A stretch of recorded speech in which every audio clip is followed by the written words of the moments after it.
Greetings, ladies and gentlemen around the world. Welcome back to Good Morning Azeroth, your weekly community show dedicated to all things classic WoW. What does Defcamp say? And the players that play it, you love to see it, you love to be back. It's 34. Woo! We got a lot to talk about today, man. We have someone who has been on the show before and absolutely crushed it and carried us all, and he is back, and that is the legendary Skarm, and also a great man of character as well, Senor Grace for Days, aka Grayson, and Defcamp, and myself. How's everyone doing today? How's everyone? I'm a little excited today, dude. I'm a little excited. Got some news. Huge news. Dude, huge news. Yeah. Huge news, though. Huge news. Welcome back. Stream, is it scuffed? What's scuffed about the stream? Nothing yet, I don't think. Wait. Nothing yet. It's not scuffed. Hold on. Nothing yet. We're good. Nothing yet. It's not a real GMA, dude. My head's big as usual, so it's okay, yeah. That's good. Okay, we have the ambience going. Let me go back. I can't hear the ambience. I need to hear the ambience so I can produce good content. Skarm and Blaze for Days. That's right, baby. Blaze for Days. I'm sick right now. Okay, I can hear the ambience now. Okay, you love to see it. Skarm's in the right place. Grace is in the right place. Welcome back, everybody. How's everyone doing? How's everyone doing? I'm doing good. You know, you're doing good? I do have to say that I am out of Snapple right now, and I'm kind of hurting, man. What did I called you yesterday? Why did I call you yesterday, Defcamp? Snapples, didn't you? I called. Okay, so I hadn't tried Diet Snapple in years, man, and recently I've been on my. People haven't seen me online too much. I've been on kind of my Rocky Balboa shit. I've been doing 2-a-days. I've been doing intermittent fasting, keto, heavy strength training, all of the above. Just going as hard as I possibly can. So you don't want to break the fast, and you're intermittent fasting. You're trying to get creative, trying to drink something that's going to not break your fast and still be, tasty and delicious. I saw the diet Snapple in the fridge in the grocery store, and I was like, I got to do it for Defcamp. I tried it. Oh, yeah. Let me tell you, Diet Snapple slaps. It does. It really does. It's dude. It was good. I had to call Defcamp and profess my feelings of Diet Snapple. But enough about that. I have to grab some later. What's that? I have to grab some later at the market. It's you know what, Skarm. Next one you get, we'll have to let me know, because I swear by it. Diet Snapple, any kind. Yet I prefer the raspberry, but it's what propels me through the day. It slaps. That's right, Melderon. It does slap. It slaps. Slap your mother, dude. Drink a diet. Every time you drink a Diet Snapple, slap your mother. No, don't do that. Kargoz, you're rocking the chain today, baby. A little bit. Hell yeah! I got the haircut today too. Feeling a little fresh. Got some good news, dude. GMA though, best time of the week though. Big news. Oh man, Stormy hit me up a little bit ago, and that's who I got the news from. Sarmonican, shouts out. Sarmonican said, not sure if you've seen this yet, and we'll talk about it in a second, but as many of you guys know, we got some big news coming up. So let's say, how's everybody, how you been, Kargoz? I've been good. I'm talking a mile a minute. We get it. We got to hear about Grace and Skarm, though. How you guys doing? Good, man. No, I mean, same old thing. It's kind of been a lull in content, but we had world bosses come out. We got BGs just got announced. Skarm can give his, little update, and then maybe we can talk about how everybody's feeling about Classic since it's come out. We've had 3 months of Classic so far. We had these huge expectations. Now you have a little bit of time to evaluate, like, are you going to be able to achieve all the things that you wanted to? But yeah, what are you up to, Skarm? How's it been? We've been doing great. Our guild, we've killed Kazak twice and Zergos once so far. Nice. We've been dominating on that front. Taking over the mountain on Tuesdays. It's Alliance raid day. It's not our raid day, so we just kind of take over the mountain on Tuesdays and show them what's up. Make it hard for them to get in Molten Core. We're what? You're on White Main? Is it? No, Fairbanks. Fairbanks. That's right. Fairbanks. That's right. How's the population like Horde versus Alliance there? It's like 66-34. I think it's like 2-to-1 Horde Alliance. Okay. I believe 2-to-1 Horde. That looks pretty good compared to what we're at right now. By the way, I learned the other day, Skarm is killing it. He's crushed it on Twitch. My man is full-time now. I don't mean to blow you up your spot here. No worries. Yeah, most people have been kind of, myself included, big time, going, dude, kind of just trending down and to the right. A lot of people just, it comes and goes, right? The whole content creator thing. Sometimes you're on a high, the muse is hitting you, you're like Mozart, you're cranking, and then sometimes, you're in a drought. Skarm, up and to the right, baby. You love to see it. I remember first seeing your channel when you only had a couple thousand subs. Go sub this man, support this man. What's your average concurrent viewership looking like, man? We get like 350 average. Nice. That's amazing on Twitch. That's really good, man. That's really good. I mean, you deserve it too. Big time. You've got the knowledge, right? You've got the knowledge. You've got the experience, and from what I know, you have just like we've sat here, listened to you, and kind of just sat here with my mouth open, like the amount of knowledge that you have. So anybody wants some knowledge from someone who understands the game on just a completely different level, you got to go check him out. Check him out. Thank you. Check him out. Also, Defcamp, we missed something though. What did we miss?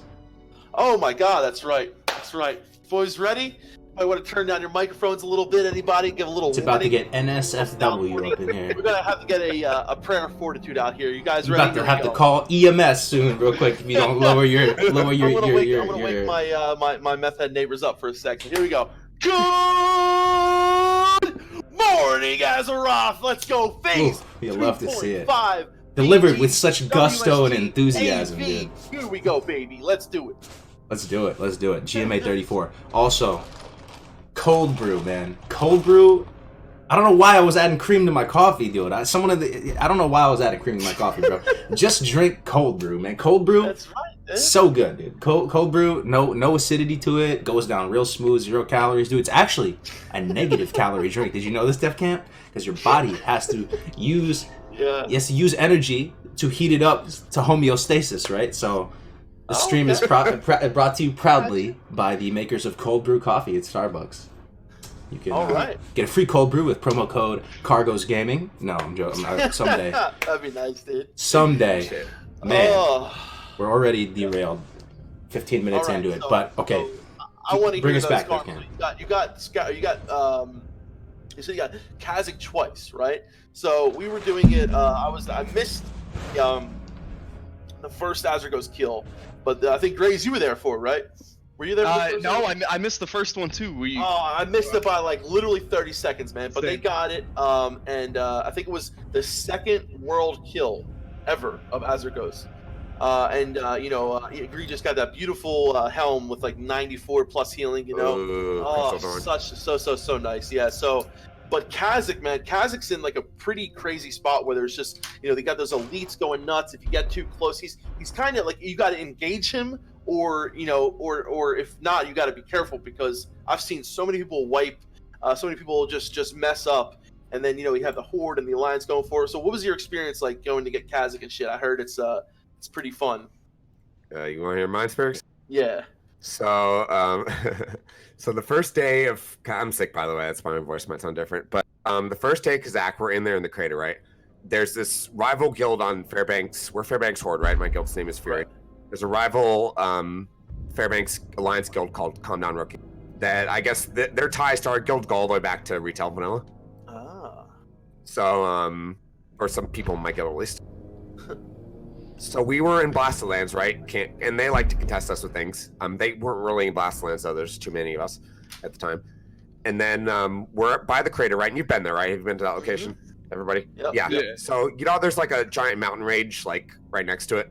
Yes. Like really tall. Well, no mage who's like their officer in their guild. Might be the GM, one of the two. He was on top of that mountain, right? Dancing. And we had like shamans looking up there, and we're like, people were like, how the fuck did he get there? And he's just dancing, looking down at us, right? Like, we can't get to him, right? And I look up and it's like, okay, I'm on my warrior. And back on private server on Lightbringer, Zolgrub, right? Yes. There's and where it is. Have you heard about getting to like old ZG on instance version of ZG? Yes. So we're doing the same thing. Secret, huh? So you can do that. There's a way. I'm not gonna reveal it right this second. But there's a way to do that. But if you just keep going, you get to Blasted Lands. Yep. Right. And so I remember doing that. I never went to Blasted Lands. That was like speculation at the time, because I'd only been to ZG. I'd done this on private. But I'm like, can you get to Blasted Lands? Like, that must be how I got there. So I get on my fucking druid and I stealth. And I stealthed like way early, right? Yeah. I found his ass up there and fucking killed him. I recorded it. And that was delicious. He fucking, let me tell you, I'm gonna talk a little bit of shit. Yeah, go ahead. He Talk fucking some shit. panicked. He panicked when he saw me. He's a mage, right? And he's like, I think he was ranked 14 before in retail. He had a rocket helm on. He was prepared. He's a PvPer, right? They're PvP guild. But this motherfucker panics, excuse my language, when he saw me. He didn't know what to do. He tried to mount. He was like running around. He got himself trapped in dead end. It was hilarious. And he didn't hit me at all. He hit me with like one call him out, dude. What's his name, Scar? Oh my God. Get his Get his ass. Shiftless officer calmed down rookie in Fairbank. You fucking fucked up, dude. You pant. Can we get some F's in the chat for that man, dude? That man died a dishonorable death. Get roasted by Scarm. I love it. I love it. That is awesome. People talking mad shit in the Discord 24/7. You notice that the Discord on our server, at least, Scarum was kind of not being used that much, and it was like losing members for a little bit. And then the PvP Salt channel, that's literally what it's named, resurrected it, and now that is just moving like a million miles a minute. Everybody is talking mad shit to each other in there, tagging each other. You know, they tag each other, and then they take a picture of the body, and they're calling it a scalp, and then they'll put scalps in there, and they'll tag like the GM, and they'll be like Raider. And every time I die, literally every time I die, bro, there's 3-4 pictures of my body just making fun of me. But it's all in good fun. Oh, I love it. We got F's in chat for the dude you killed. F's in the chat for him, dude. Oh man, chat. You know, I gotta say though, like I've seen that strategy, and you know, it takes a lot of commitment because you gotta like especially if you want to bring like a whole raid group there, you gotta go all the way. What is it from? You know, you can go from like Gromgal, you can take it's definitely a long route. So, but I would have loved to see his face when he saw you open up on him. My God, that would have been hilarious. So you had it too.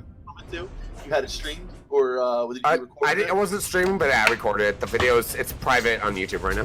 Just like I'm listening. Nice, dude. I mean that's what I love though about like, you know, Kazik and Azeroth is like, I remember the night before you were there. I think some of the guys were there the night before. They were just trying to like just secure the spot for where he oh, look at the dog. For where he you know, where he shows up and shit. So just the amount of world PvP coming out of that has been a lot of fun, definitely. But you know, I don't know, man, with phase 2.5 coming up, like, you know, for world PvP right now, I can talk about what I've been experiencing. A lot of Tower Mill versus South Shore, right?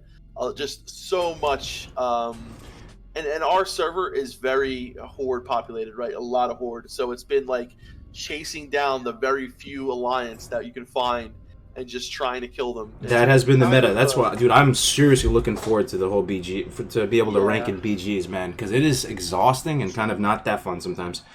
I mean, I don't know. How do you guys feel about everything? Dude, I'll tell you what, as a druid, I've got Murder and a couple other people.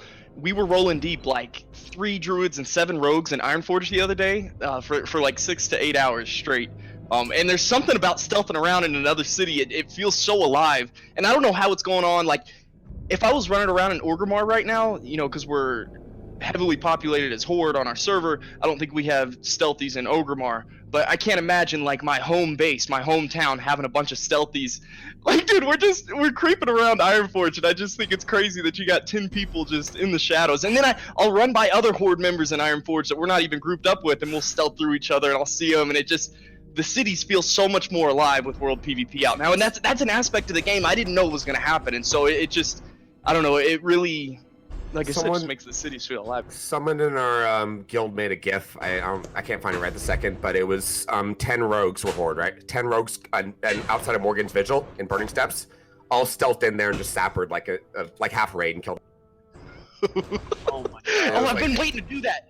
Yeah, and then I was screwing around in Stormwind, right, as a druid, and I'm weird. I'm scouting out, you know, the city on my own, and I go into the portal room. Like, I go under Stormwind, and I jump through the glitch, and all of a sudden I pop into like 10 Onslaught players, and I'm like, what the hell? Like, I didn't even know Onslaught was gonna be here, and they're just whopping everybody that's porting into Stormwind. So I've had some of the craziest experiences stealthing through the enemy cities, and encountered things I didn't think would ever happen. I miss my rogue. You make me miss my rogue, man. So I have a question for you guys. Because this could be the type of thing where the player base doesn't always know best, right? I mean, right.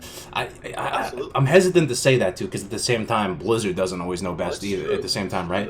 But you know, we all, maybe not all of us, but a good portion of us, maybe, are unhappy with the current faction distribution or the unstable servers or the current ranking meta.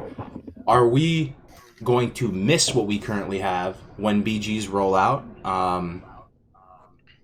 Because there will likely be way less people out in the world PvPing, right? I mean, let's unpack. What do you? I think I would if our server was more even, you know, more balanced. I think one of the main things to take away from the experience of had. Scarm, you too, you're on a pretty heavily horde populated server too. Is just that I don't enjoy, like, to me there's no, I mean, yeah, a couple times I'm up by myself, I'll get killed by the Alliance, right? But there's no like honor, like not honor in the sense of the game, but there's no skill having 40 people kill 10. You know what I mean? And like trying to just camp the same people over and over again. It just, like, I love world PvP when it's fair, when it's when it like happens like out of the blue, like more natural world PvP environment. And, like, I think that'll still happen, in more of a natural like sense once BGs come around. But there's nothing better than going into a battleground and being a part against the same amount of people with similar skill, and it just feels more fun. It's more fun, you know what I mean? It's not like sitting in town in South Shore, waiting, trying to kill people through a friggin' wall because they're in because they're afraid to come out because there's like 7 of them while there's 2 horde raid groups outside trying to, like, it's just I'm not gonna miss that. I mean, there's some Mad Max shit going on right now as far as world PvP goes, but it's like the day AV and War is going to change, like, overnight. Yeah, absolutely. So, we're unpacking, like, we were talking about this earlier, and they have patch 2.5 coming out. What has it been, 12 weeks, 3 months? And we're already, it almost seems halfway through the content release. The player base doesn't always know what they want, but I'm hoping that the Battlegrounds, they're pushing all this content out because, I play all day every day, and I'm almost like struggling to stay interested. Now I know I'm speaking for myself, not everyone else, and I know everybody else doesn't play probably as much as I do, but I'm hoping that we kind of find a stalemate, and with Battlegrounds coming out, things are going to start to slow down a lot, and because I don't know, like at the rate that we're going right now, the game's going to be, Nax is going to be out in a year's time, right, from the launch date, and so it feels weird. I'm hoping that things start to slow down with Battlegrounds. Nax should be like 2 years from launch. I expect Nax to be like a year and a half, year and 9 months from like today. That's what I'm hoping. I really am. But at the rate that it's coming at, I can't. We're gonna have a 6 month. I'd be kind of happy with an accelerated. Like, I think this might be unpopular opinion, but I'm sort of getting on board with the current pacing of things. Keep things fresh, crispy, timely. Get the momentum there, and then future freshes. Maybe that's something that people don't like, but I think like the private server community at least has proven that people love the idea of fresh and like starting a new economy, new server, and all this. Like, we can refine the pacing of content. That's because everyone was like, oh, maybe this server is going to be better than the last one. Maybe this server is going to be like. I think there was a totally different mindset. It's not just that though. Every time, and I can tell you just from doing this just now, after playing private for 2.5 years from start to finish on one server, I'm a hell of a lot better at the game now than I was 2.5 years ago. And if I did it again in 2.5 years, I'd be that much better. Yeah. Still. So it's just, and there's already things I would do differently. Like, I would level differently. I would do this differently, that differently. Imagine knowing what we know now. If we were to go to another fresh, it would be over, dude. I would be so much better. I think that's the main appeal. Will there ever get a time though where it's too much, where you go too far? It's like I don't know. That's for some people. I guess it's all different. But the main thing that I think, like, I understand what you're saying, Kargoz, but I want classic. I want to be able to have a character and like hear him out and be able to chill with him for 2 years or whatever. Like, and you can. And I really do like the fact that that content, like Scarm said, I hope that we have 2 years. I hope that we have a long amount of time, because I think that they went ahead and did the patch 1.5, the patch 2.5 relative to they looked at what was going on at the time, right? They saw that, okay, there's a large amount of people who are now fully geared. They're clearing MC. Let's put out Dire Maul. There's no reason to hold it further. And now I think they were pressured because of the release of patch 2, phase 2, with all the world PvP going on. There are a lot of people complaining about being camped, about not being able to level, about all this. People about the servers not being the lag, exactly the lag. The servers not being balanced enough to promote good world PvP, and I think that is the reason why we're looking at such an early release of BGs. I don't think it's because they're going to release content quicker. I think we're going to be at least we were talking beforehand. Scarm thinks potentially not until March or April with BWL, and I kind of agree with him, and I definitely hope so. I hope we don't end up having BWL in January. I hope we actually have it later in March or April or so. So I'm on the terms with, I think they're looking at what's going on and bringing content relative to that. I just realized we forgot to like actually announce it too. I want to take just a few steps back right now and just like officially announce to the people what just happened today. So, from my perspective, Defcamp was the first person that brought this to my attention. But here is the blue post, classic content unlocking in December. I didn't even read this blue post. I just heard what Defcamp was saying. Go ahead and read it. Yeah, I'll read it real quick, just a paragraph. Kaivax. Warsong Gulch and Alterac Valley will open in WoW Classic simultaneously on all realms the week of December 10th. At the same time, elemental invasions will occur in Kalimdor, with blazing, thundering, watery, and whirling invaders appearing in Ungoro Crater, Ajara, Winterspring, and Silithus, respectively. We've been following the deadly deeds of the Classic community closely over the last week, as the honor system sparked an impressive amount of world PvP on PvP realms, and we're excited to see what might transpire over the next 3 weeks. Nonetheless, like many of you, we can't wait to charge into some Battlegrounds. We've detached the content unlocked from the plan we previously announced. Blackwing Lair and Darkmoon Fair are coming in early 2020.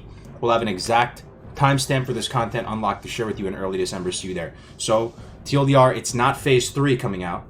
Phase 2.5. Right. BGs and Elemental Invasion. So that was like the big reveal for today. And we've been kind of talking around it as well. Like, is this too soon? Is this too late? Are people happy with this? That was all. I just wanted to throw it out there. What do you guys take from this? Patch 2.5 released, what was it, 18 days after Phase 2? It's kind of crazy. I mean... announced 18 days after Phase 2, yeah. Right, announced. So about a month, yeah. So, going through, have you guys had fun since Phase 2 came out? So, I will just share my own perspective on it. I think I had an expectation for having this much fun for Phase 2. I've had a lot of fun, don't get me wrong, but it's been a little bit below that expectation. Just things being the way they've been with the faction imbalance and the current meta of ranking and stuff, and also just the timing of things. I think selfishly, probably one of the big reasons is that I have a lot of holiday plans coming up, so like my hopes and dreams of being a Gen 1 big brain ranker are kind of thwarted in that sense. But I've been sensing a good amount of pushback to how things have unraveled recently, and maybe they're responding quickly to this based on the feedback. If they feel like there's mixed reviews or people aren't having fun or burning out, I don't know. Well, I'm wondering now what does Blackwing Lair and Darkmoon Fair coming early 2020? Like, what is early 2020? Is that January, February, or is that March, April? Q1. Like how, you know what I mean? Like, I'm hoping, because like, listen, think about it like this, right? If Phase 3 comes out January or February, that is a lot of content that came out, 5 months or so into, like, that's relatively quick, I think. I don't know. I'm more on the terms of like, I think with BGs coming out, it has, the PvE, like, Scarm, I think you can talk on this, right? You're a very PvE oriented person. And I understand not, just because you are PvE oriented doesn't mean you want BWL to come out as soon as possible. What would your ideal kind of situation be there? Or Scarm, can I ask too before you answer, how long does it take for a 40-man raid to get geared out in BWL after it's out? Because you've done it before. Like, what's AQ's the next step after BWL, right? And then ZG and Nax, if I'm not mistaken. How long should BWL be out for even some of the casual guilds, maybe not the most hardcore raids that clear all the bosses the first week? Is it going to take 3 months, 6 months to get everybody geared? What do we expect?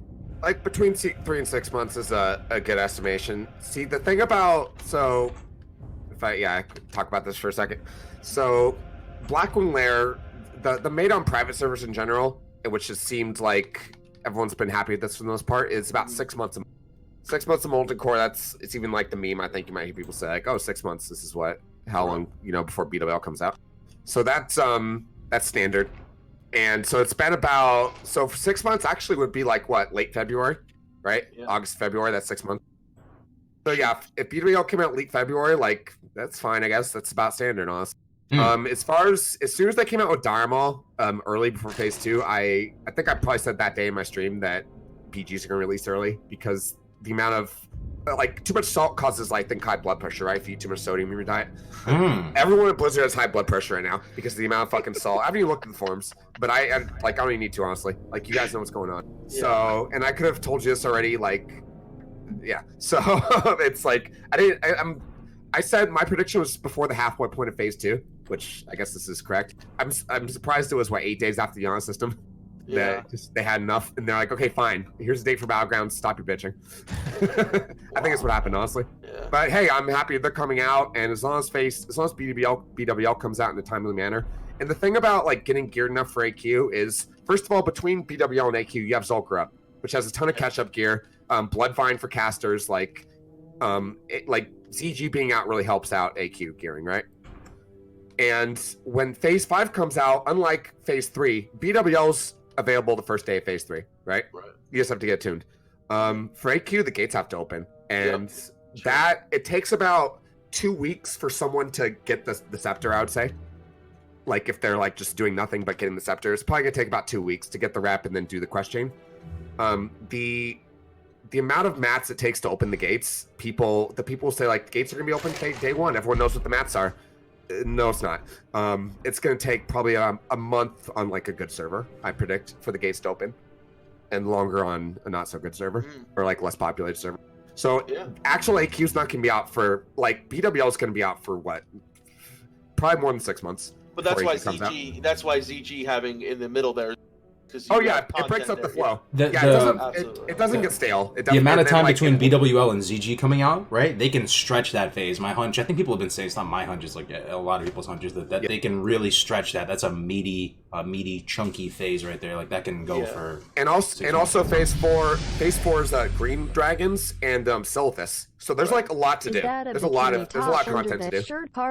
So yeah, and then when phase 5 comes out, then everyone's in a rush to open the gates. So but the time between BWL and AQ coming out, as far as gear goes, if you're just playing the game between now and then, you're gonna have the gear you need. Will you have the tactics that you need? Maybe not. That's a whole different other story. And I've said to people, I've joked in my stream when they say do I need this one piece of gear, or do I need?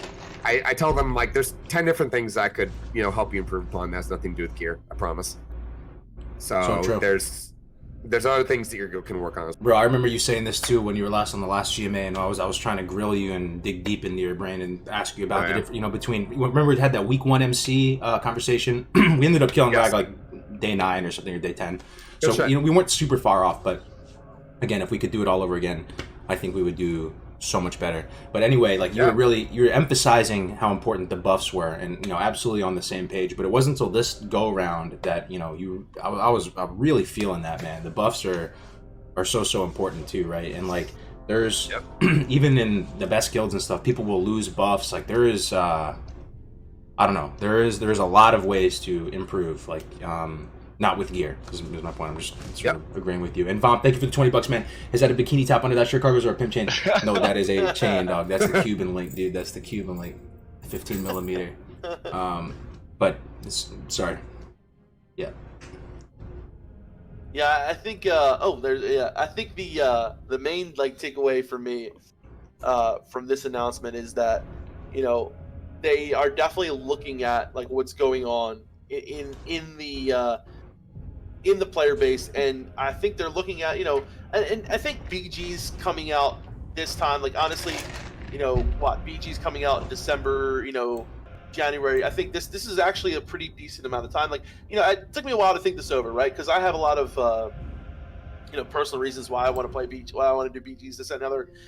But looking at now that I'm thinking about it too, like you said, BWL coming out potentially, I think late February, early March isn't that bad. And when taking into consideration that there's been 6 months or so of time that you had MC and Ani, but I think they're really just looking at the player base, seeing where they are and going forward, trying to go forward with it. I think that's the main takeaway for me is they're really just keen on looking at where everyone is, and that's not to say that there's a ton of people who are still leveling, that are still, and I think that's another reason why this came out. Other people leveling, complaining about being ganked, whatever. Yeah. But yeah, I think they're really keen on trying to see where people are and trying to do the best at putting the content out. I know Melderon was a little bit more upset. I think he was more spirited. Yes, he was quite spirited. I can just read a little bit of what he said, but he thinks that therefore they're trying to appease. He thinks basically that classic WoW is the biggest WoW IP right now. It's obviously has more people playing than BFA or so. Did they have the biggest subscription increase since ever? The biggest subscription growth, I think, ever. Like I said, it's a retro game. Content's already been made. Therefore, to appease the masses and continue the growth, they're increasing at the rate at which content is being pushed out to keep people engaged. But who is being engaged? Vanilla fans, us, who have been there since fighting for the game. No, I think they're catering to the flavor of the week, people that are, there to conquer anything. Which, I know, like, part of me says, okay,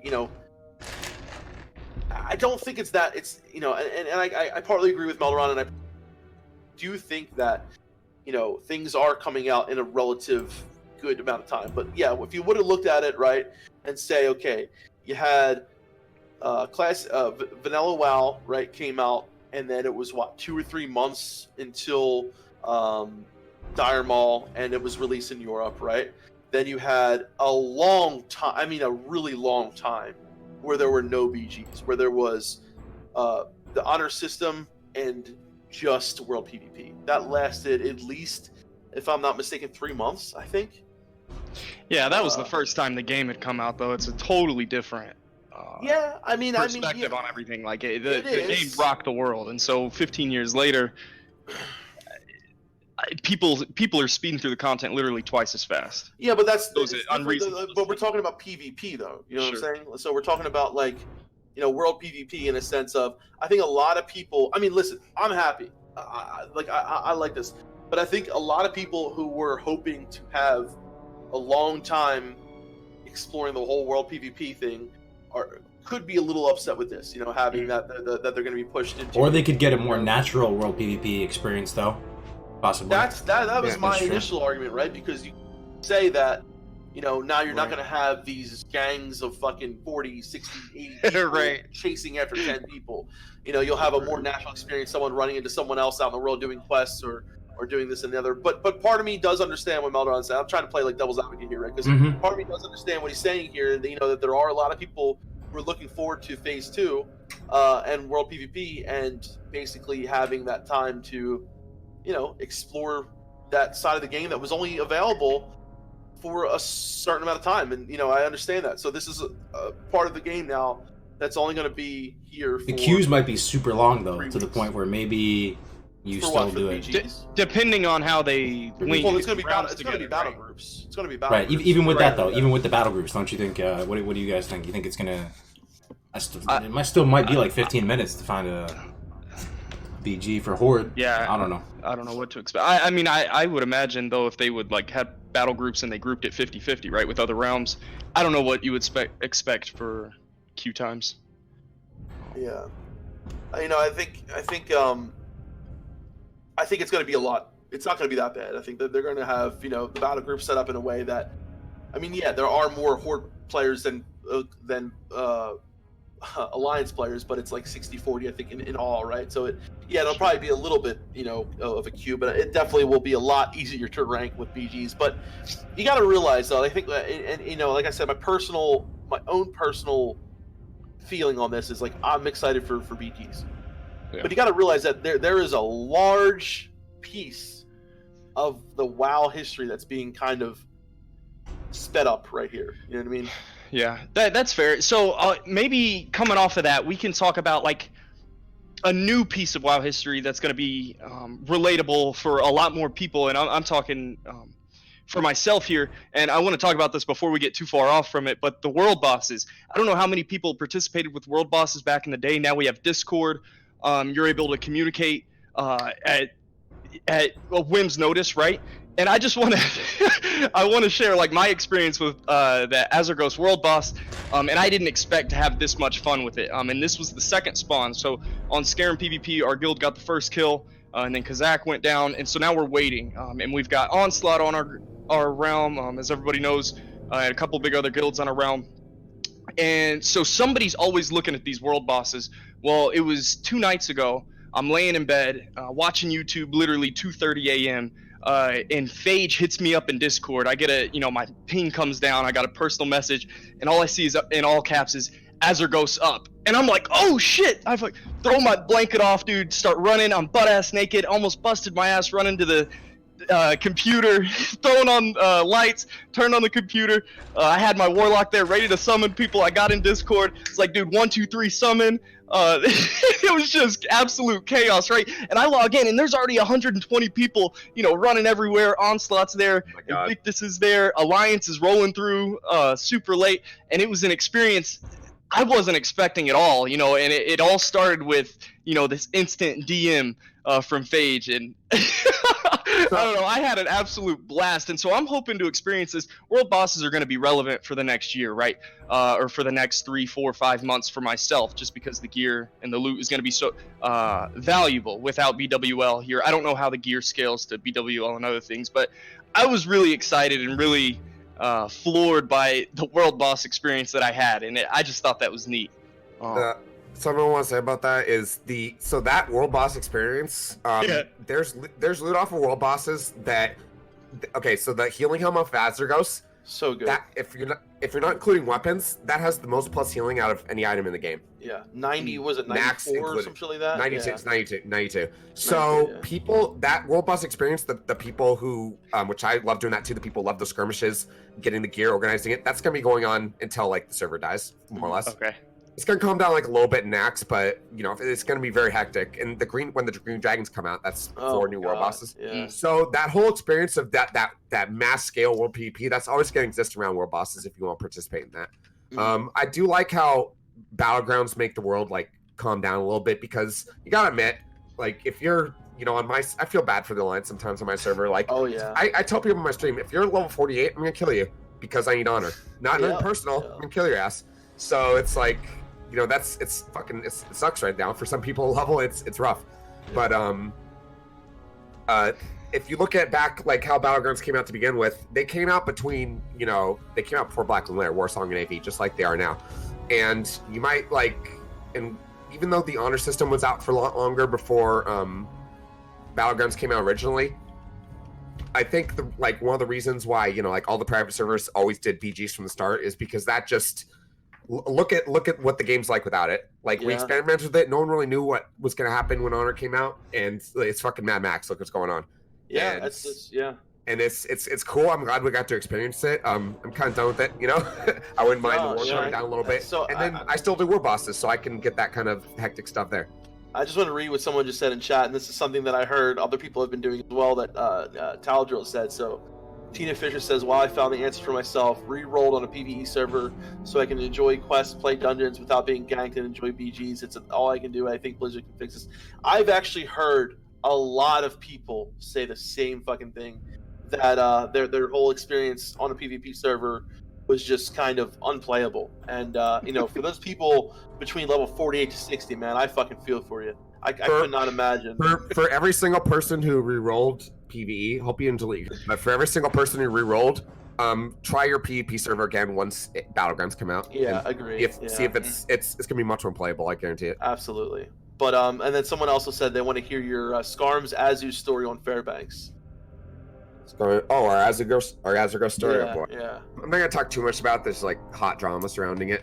But okay. I didn't know basically, we were accused of colluding with an Alliance guild. We weren't. Even they said so, which you could say, they'd be lying, but we didn't. This is why I'm saying we didn't collude with any Alliance guild. We were trying to kill them. They were trying to fight us. Another guild that we were, we kind of made an agreement hey, well, if you get the tag, we'll help you. We'll defend you, right? Right. And so we did. They failed twice. They wiped on the boss twice. And then, if you've ever been to Azeroth, is Azeroth the type boss where, say you have an agreement with some guild where it's if you get the tag, we'll defend you. We do the same vice thing. versa. Absolutely. Yeah. Is that a boss where you can be okay, you guys wiped, we're going to give you 15 minutes to res up and wait for people to clear off? No. That already sounds fucking ridiculous, doesn't it? So we end up getting the tag, killing the boss, and that guild got, I'm not going to say names, but that guild got super fucking salty. And it's they banned us from world chat because they're just they went to Reddit. It got crazy. That's what happened. They accused us for colluding. We didn't, and they're mad that we got the tag and they wiped twice. I guess I don't know. Dang. Well, that happened with us too. We were in cahoots with Onslaught, and it's kind of cool because Onslaught's a big name, and we went ahead and helped them out. We wiped 120 Alliance players. And it was cool seeing everybody coming in and out. And so Onslaught got the tag. We end up helping them down the boss. Yeah, and it was hysterical. It was hysterical because literally as Azergos is dying, he wasn't dead yet. 2 guilds dropped in. I don't remember their names. I'm not gonna start drama, but it was like 2 horde guilds popped in. It was like, oh, look who showed up late to the party. And so it was awesome seeing all these different identities on the server. Yeah. Like generally, you should generally be happy if your own faction kills world bosses, right? Yeah. Sure. It's like sure. in general. So it's like even if it wasn't you, if you wiped and another, I don't know. I don't think it's the thing to be upset about, but. I kind of love this whole guild like I don't know, like it's totally different aspect of the game because you have these guilds that just Guys cracking up. there are some really just fucking guilds that are just. I'll just say it, dude. Mind games, man. But it's. Now we're gonna start any beef. Yo, how's everyone feeling about the game, though? Are you guys having fun on a scale of 1 to 10, chat? 1 from being BFA and 10 being whatever, man. You guys still having fun at this current moment in time right now? Absolutely, yeah. What's your score, 10, dude? Yeah, I would say 10. 10? But here's the thing, I can like, I think this is something that helps me a lot. Like, I can totally not play the game for 2 days and cut. Like, I feel like I am a very good anti-burnout kind of person, right? Because like, I'll get into the point where I can play the game, hardcore 3-4 days, and then I can turn around and not play the game for 2 days, and then kind of just chill, do whatever, watch some TV, watch a movie with Melderon, whatever, and then come back at it hard for like 3-4 days again. You know what I mean? You have a good So balance, Defcamp. You're not too extreme, dude. Yeah. You're not too extreme. Yeah. I think you have a 'Cause I know the healthy burnout's relationship real, with man. Classic WoW, dude. I think you have Yeah. a healthy relationship. I'm a bit of an That burnout's extremist real, myself. man. Did we cover this early on? And I wanted to talk about this. Expectations coming into Classic, during the summer, all the hype was here. Dude, I'm gonna do this, this, and this. I'm gonna relive my childhood. I'm gonna achieve everything I never got to do. I'm gonna, close all these, open all these closed doors. How do you guys feel now? Like I was gonna have all classes leveled up, max level. I was gonna do all the quests. And now after I've played and I'm realizing how much of a time sink, Classic really is, and I'm starting like character identity, man. I really rock with the hybrid classes. I got Druid maxed out, and he's my main, and I'm playing a Shaman right now, and I'm digging it. I don't want to play a Warrior. I don't want to play a Rogue. I'm not gonna achieve all these expectations, all these goals that I had set before the game came out. It's ridiculous, and sorry, I'll talk on this for a second, but I want to hear y'all's opinion. Before Classic came out, man, Classic was my shit. It's what paved the road for my gaming career since I was 9 years old, and I always had this idea of how games needed to be experienced, how I needed to complete games, and World of Warcraft was the first game that didn't have an end. I was coming from PlayStation 2. Yeah, it's like Tony Hawk's Pro Skater 4, SSX 3. You could beat all these games. Everyone's like, you can't beat Classic WoW. There's no beating the game. I'm like, what the hell? So I didn't really get to ever beat the game when I was a kid, right? And so for the last 10 years, I'm like, dude, I got to get all the classes leveled up. I got to get all the gear. I got to get rank 14 to beat the game. And now I'm realizing, dude, since Classic has come out, I kid you not, man, I've had a revelation. Like, honestly, Classic's the best thing that could have happened because I was kind of obsessed with the game, and I'd kind of gotten over it, the last 5 years, just with all the expansions coming out in retail. But now that Classic is out, it's kind of changed my perspective on video games as a whole. And Kargoz, he made this comment, and it really stuck with me one night. It was like, dude, it's all just pixels. It's all about the experience. It doesn't matter what happened, but the experience that is had by everyone that's playing it. It's not, did you beat the game or not? So it's been huge, man. It's been big for me. What do you guys? How do you guys feel about Classic now that it's out? Expectations? Are you gonna meet them, or? I haven't heard from Scarm on this too. Like, you had a plan to start a guild, and you actually went out and did that. And we sort of had a similar vision, right? Defcamp and Navig and Egregious and myself, like, of starting a guild and building this community. And it's panned out really well. Probably exceeded our expectations, but not in the exact same way identical way we envisioned it originally. I'm curious, has everything played out how you wanted it to play out, and has it been awesome? For me, yes. We've started a guild. Me and a friend that I knew from private server. We know each other for a little over. We've been talking about this guild the whole time. Before I started YouTube, before we didn't know how the hell we were going to fill a guild at the time, right? We were just 2 people, and now our guild has. Is it you and Ooze? Yes, it's me and Ooze. Damn. Right now we have 4 raid teams that are all clearing in around an hour, 15 minutes. We're all around the same page. 4 raid teams. We all go to the mountain together. It's amazing. And we're working on a 5th one, like an alt run. So we're a huge guild. We're, like I said, we're dominating world bosses. and I'm leveling a whole bunch of characters. I have, my warrior, my druid, and leveling a shaman right now. I actually have multiple accounts where I'm just like kind of running myself through dungeons, also making gold doing that. Yeah, I'm enjoying the hell out of it. Everything's great so far. That's great, man. You love to see it. How about for you, Defcamp? Yeah. His classic. I Everything gotta you wanted say, it to be, so early on, like when we were still like about a year out or so, I did have some grandiose visions of me being on the top elite raid team and fucking hitting like. But I think I had a really like after I've played this game a long time, right? I've played since Classic. I played a lot in BC. I played a lot in Wrath. I've done the whole hardcore raiding. I've done the whole hardcore PvP thing, and I've done it a lot, right? And I took a hard look at like what I want out of this game. What I care a lot about out of this game is the social experiences. Playing with my brother, playing with you guys, and I think I made a lot more realistic, kind of goals, right? And that was to be part of a raid team that was a little more casual, that played the game and played with people that I wanted to play with a good group of people, but still clear content, right? I wanted to PvP, but I had no goals of hitting rank 14, right? Rank 10, rank 11, if I could do that, that would be awesome. I work and do other stuff, and I don't have the time to play the game as much as I used to. But I still want to have those amazing experiences, right? So I definitely had more of a realistic, I think like for me, right, more realistic for myself. Yeah, it's not your first rodeo, so you had some more realistic expectations. Yeah, and another thing was, I think that one thing that I feel like I've slacked on that I wanted to do was level my alt. I want to spend more time on my alt now.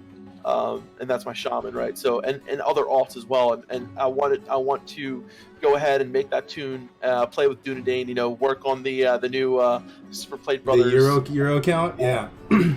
So I really want to do more of that. For me, I really just feel like I'm at a really good place right now where I can like play the game, play with a really good group of people. We've got a great fucking raid group. We've got some really good people. And I get to play with like some awesome people, so I'm really excited about that. And I think for the most part, I just want to keep going down this road and just keep clearing content.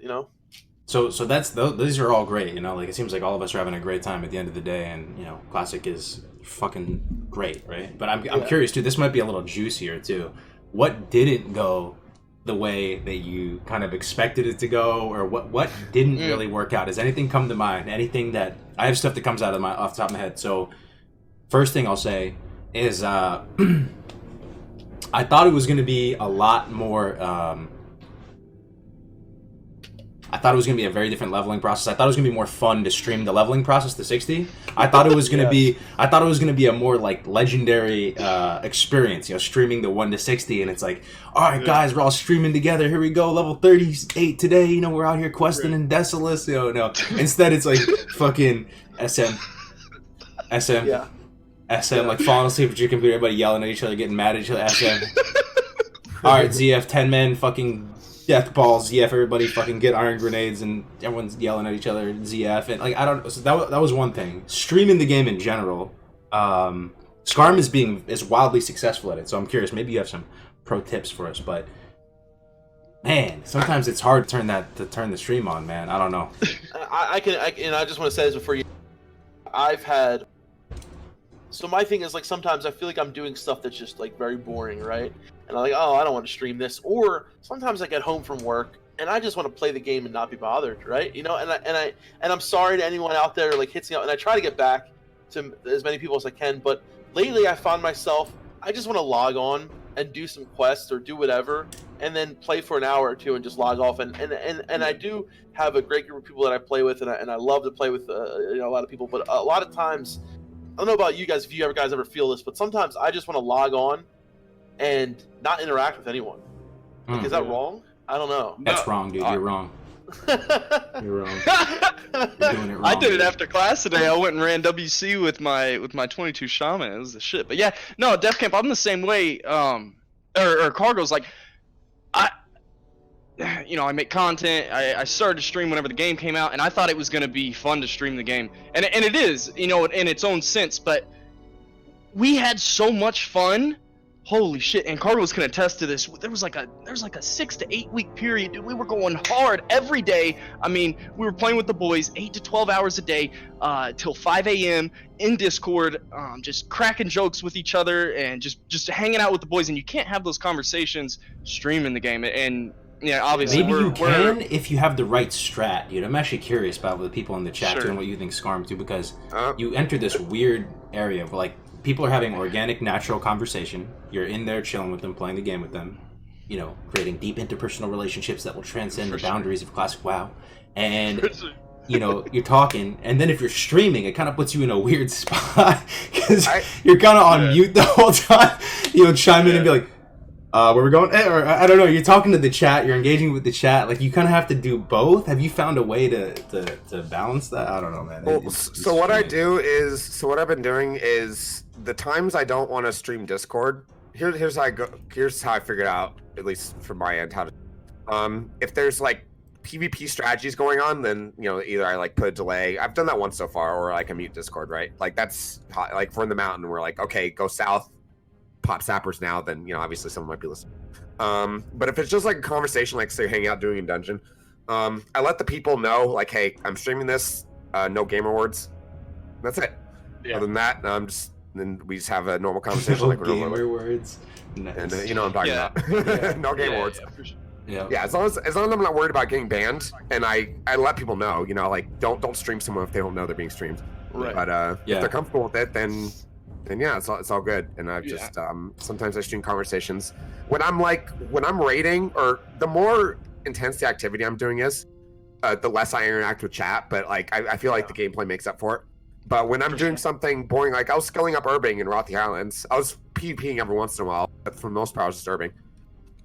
And I was like, when I'm doing something boring that doesn't require a lot of my focus, I interact with the chat more, answer more questions, and I just, because I mean, not only do I just make it a point to do that, but it doesn't like I'm able to do that because I'm not really focusing on much else. Right. For sure. I'm telling you, man, Kargoz, the times that we weren't streaming and it was 3 a.m. conversations and whatever, I don't know what we were doing. We were going hard in the paint. Those, honestly, that was the best stream content. So it was weird. There's like this paradox of it's the best thing to stream, but you can't do it if you're streaming. Like, I don't know. It just doesn't happen. We as could. Like, might be no, TOS, we couldn't. but we could. And it's not even like we're bad people. Like, say, we're not. But you don't get those experiences as organically when you're streaming it. So that was a huge slap in the face. Yeah. Honestly, with Classic coming out, and content, and man, dude, like making videos and stuff, dude, it was such a blast before the game came out. Partly because that's what I spent all my time doing, right. And that's how I kind of filled the void. And now that Classic is out, dude, it's been 3 months, and I think I made one video since the game came out. Oh, yeah, super disappointing for me, but. Yeah, my videos have been slacking, I'll admit. Like that's no secret. But I've been playing the game, man. This is why we were making videos. This is 10 years in the making. Like I feel like we have an excuse. It's all about balance, man. It's hard to balance things. What about with regard to our strategies approaching Classic and going into it? Is there any big misplays that we made? Any colossal misplays that stick out? I think you know this, Kargoz, but the whole dungeon meta being as big as it was totally threw me for like, listen, I love doing dungeons as much as everyone, but I am not going to spend all day long sitting in a dungeon. I'm sorry. And I didn't do it. And I did a lot of questing, but it was just really strange and to see like, certain parts of the world just empty because everyone was in dungeons, right? Dude, I was in Stranglethorn Vale by myself, literally for like 3 hours. I was in Stranglethorn Vale by myself because everyone was in Scarlet Monastery at 30, right? Yeah. That was nutty. That was so weird. I mean, the dungeon meta, I participated in it twice over. Like I said before, I had fun doing it because you're literally just talking with your friends there and running dungeons. But what I will say is it's altered my perception of the game, man. I don't know, man. I don't know. But I bit the bullet at level 40. Fun, like.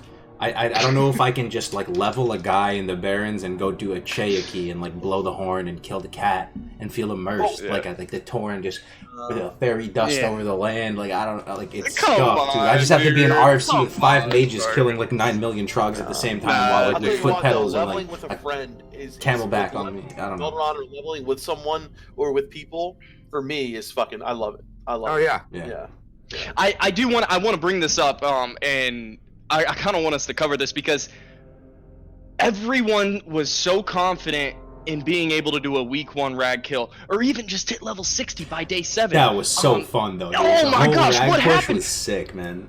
Dude, what happened? Like, we even got the dungeon meta, and this was faster than what everybody else anticipated. You know, Navik and Agree just wrote a whole questing guide 1 to 60, and they still anticipated hitting level 60, you know, before day 7, with plenty of time. Dude, no one in our guild, even the guys who wrote Classic WoW Live, this isn't discrediting them, but this was a huge, again, slap in the face for these guys. Like, dude, no one hit level 60 in our guild in 7 days. That was nuts. And that's something we didn't expect. Dude, I was close, so though. exhausted. It was close, but yeah. It was close. It was like the end of day or beginning of day 8. But I was so exhausted. That was the most insane 10 days I've ever. That was I didn't insane. expect it to be that hard, dude. I was falling asleep in Molten Core.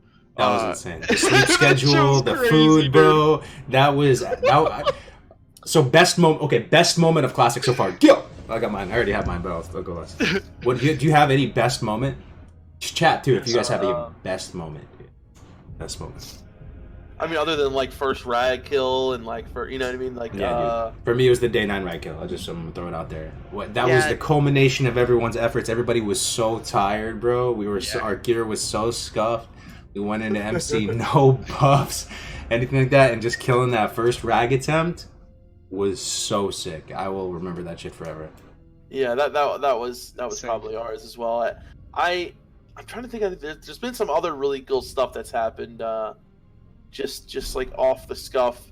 Those are the kind of things that I'm glad, you know, that I was streaming when it was, because a lot of the stuff it's just you know, the WoW's that kind of game too where something can happen just out leveling in the middle of nowhere, and then something can happen just totally fucking memorable and just kind of be like that thing that just sticks with you for a while. That's why I love this game so much too, because you know you have the element of the people. You don't know what someone's gonna fucking do, or say, or you know. So, but you know, other than like you know killing Rag the first time, and I think you think about it though, there's a lot of moments to come, man, that are gonna be like for me, killing you know KT is something that I never did in Classic. True. And Never did that.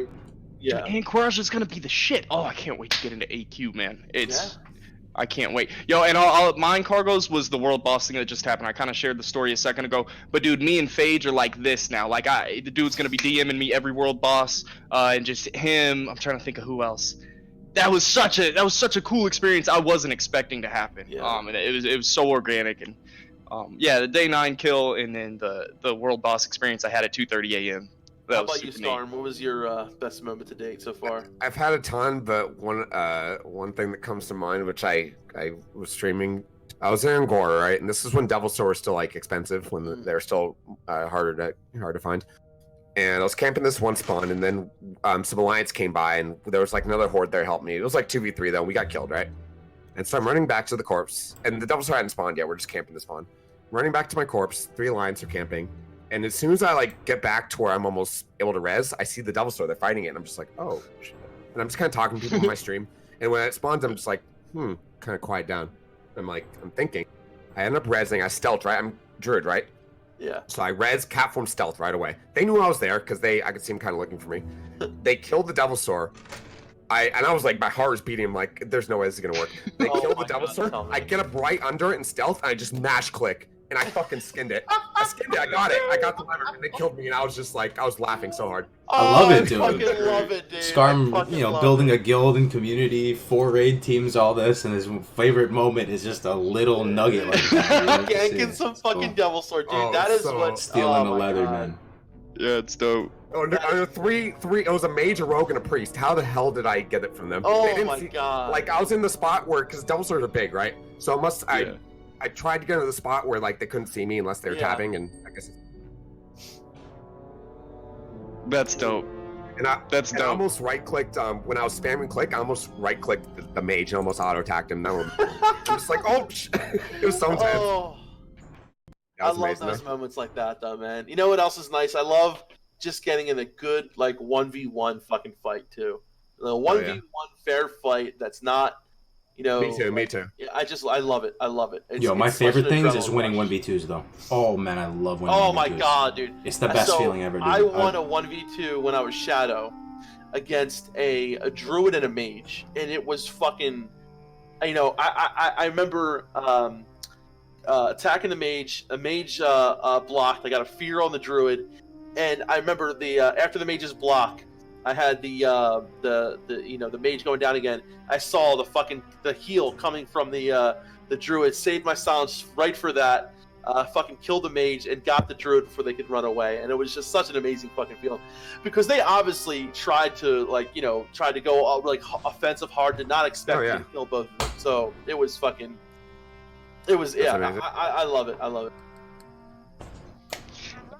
Hypno also pointed out in the chat, dude. He said BlizzCon was one of his best moments. Oh yeah, BlizzCon was great, man.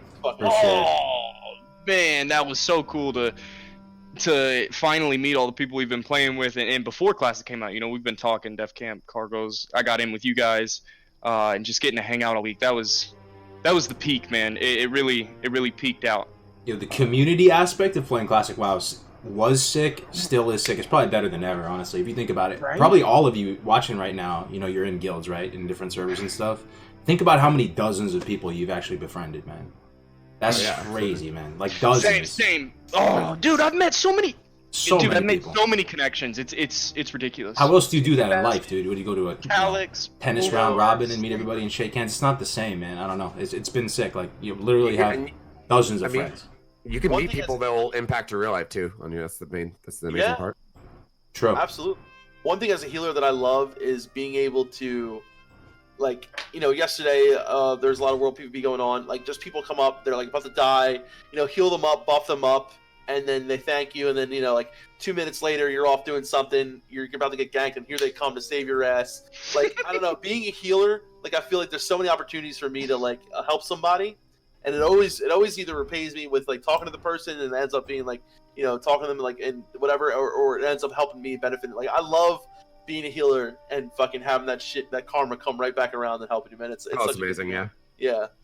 Yeah, you say that, and I'm thinking of a time I was in the Barrens. I had 2 plane striders on me. It was looking grim, and this warrior out of nowhere, charges in and fucking saves my ass. And I'm like, shield! Oh man. Oh god, yeah. No, I think those are the moments too. I fucking hate the person that you go and help, and they're about to die, about to get ganked by someone or whatever, and then they just run away. I fucking hate when that happens, man. At least I'm coming to help you. I hate that. So kudos to the people who stay and actually help someone. And I can't tell you how many times I'll do something, I'm thinking that I'm helping somebody, and then they just run away, and then they leave me there to die. I'm like, really? I love turning the tide of a battle too, man. That's one of the most exhilarating moments. Let's say Alliance pushes into Kargoz. These are the type of moments that happen somewhat regularly. I'm sure some of you guys can relate. So Alliance is pushing into Kargoz. They have maybe 10, 15 with them. And you die, and you get salty, and you put out the bat signal in world chat, right? And you have the numbers. You put it out in guild chat, you you have the numbers, and you fucking turn it on it, man. And then you rocket helmet and sapper them or something. It is just the best feelings, man. At any moment you could run into it, right? Just running from dungeon to dungeon, and you. The other day we did that too, right at Thorium Point, and the graveyard's right there, so we turned it on them, and then they were actually fucked. They were at our mercy because they were right there at the graveyard, and we were just no mercy, Zug just killing them over and over again until we got bored and left. That that graveyard at Thorium Point, they have nowhere to go. Remember we held that down? Yeah, you have to slowly die like a fucking sea turtle migration over into a safer area. That's the only hope, dude. Has there ever been a time when your same faction on accident has screwed you over during PvP? Oh my god. Screwed us over. How so? I just came to my head. So last night, right before I shot the stream, right in Ungoro, there was this mage that geared mage. He killed me. I didn't hit him once because I'm a warrior, and he polymorphed me, and he got me, right. And I'm like, okay, good mage. I got back. I rezzed. I had my engineering tools. I ended up critting him, getting half health. He ice blocked, so he cleared deep rooms, and then I rocket helmed him, right. So I'm like, oh, here, and I death ray. So I'm like, oh, here we go. You're fucked, you're dead. You're half health mage. I'm gonna death ray you. Right. So death ray 6-second cast. at like 3 seconds, this rogue comes out and hits him out of Rocket Helm, and he blinks away, and it went out of range. I'm like, no, they still killed him. Yeah. I was so Yo, sad. dude, people always break Rocket Helm, bro. I I hate shit like swear, that. dude. Yeah. It's so rough. It's Or so they, rough. yeah. They dot someone who's like polyed or like, what the hell are you doing? Or Yeah, dude. I think the thing that I'm looking forward to the most, man, really actually is BGs. Though I'm starting to think about it. You guys are kind of remoting me right now. I was a little bit, dude. Running with a squad of people that you really like. Dude. Yeah. And by the way, you don't have to run as a full 10-man, guys. People, they do, what do they call them? There's a way of calling it like a... Oh, yeah. A whole, Really like fun, you know, you run with like 4 people or something and you queue up together. You don't have to have this full, complete squad, right? But Dude, I got Power Fusion now, Kargoz, dude. yeah. Ready, bro? Let's do it. Dude, let's do it. If we roll together and we do BGs, it's a little more structured and there's actually that sophistication of PvP and it's not just like Sapper Fiesta. That's gonna be sick, dude. We'll have Graze or Vomp run the flag for us. It'd be great. Graze or Vomp. Yeah, dude. Fuck yeah. Hell yeah. No, Yeah, I'm dude. thinking about it. I'm thinking about it, and I just want to point this out. My brother, none of my family members came back for Classic, and that's something I'm bummed out about. I've got like 4 cousins that played. No one's playing now. Uncles, no one's playing. And my brother specifically, dude, we had some of the best times, you know, throughout the years in retail, and it sucks, dude. He's got a job, he's married, and he doesn't have time to play Classic. Well, I've got 2 accounts right now, and I'm gonna end up making Twinks, and I can't make him a max level character. We can't PvP at 60.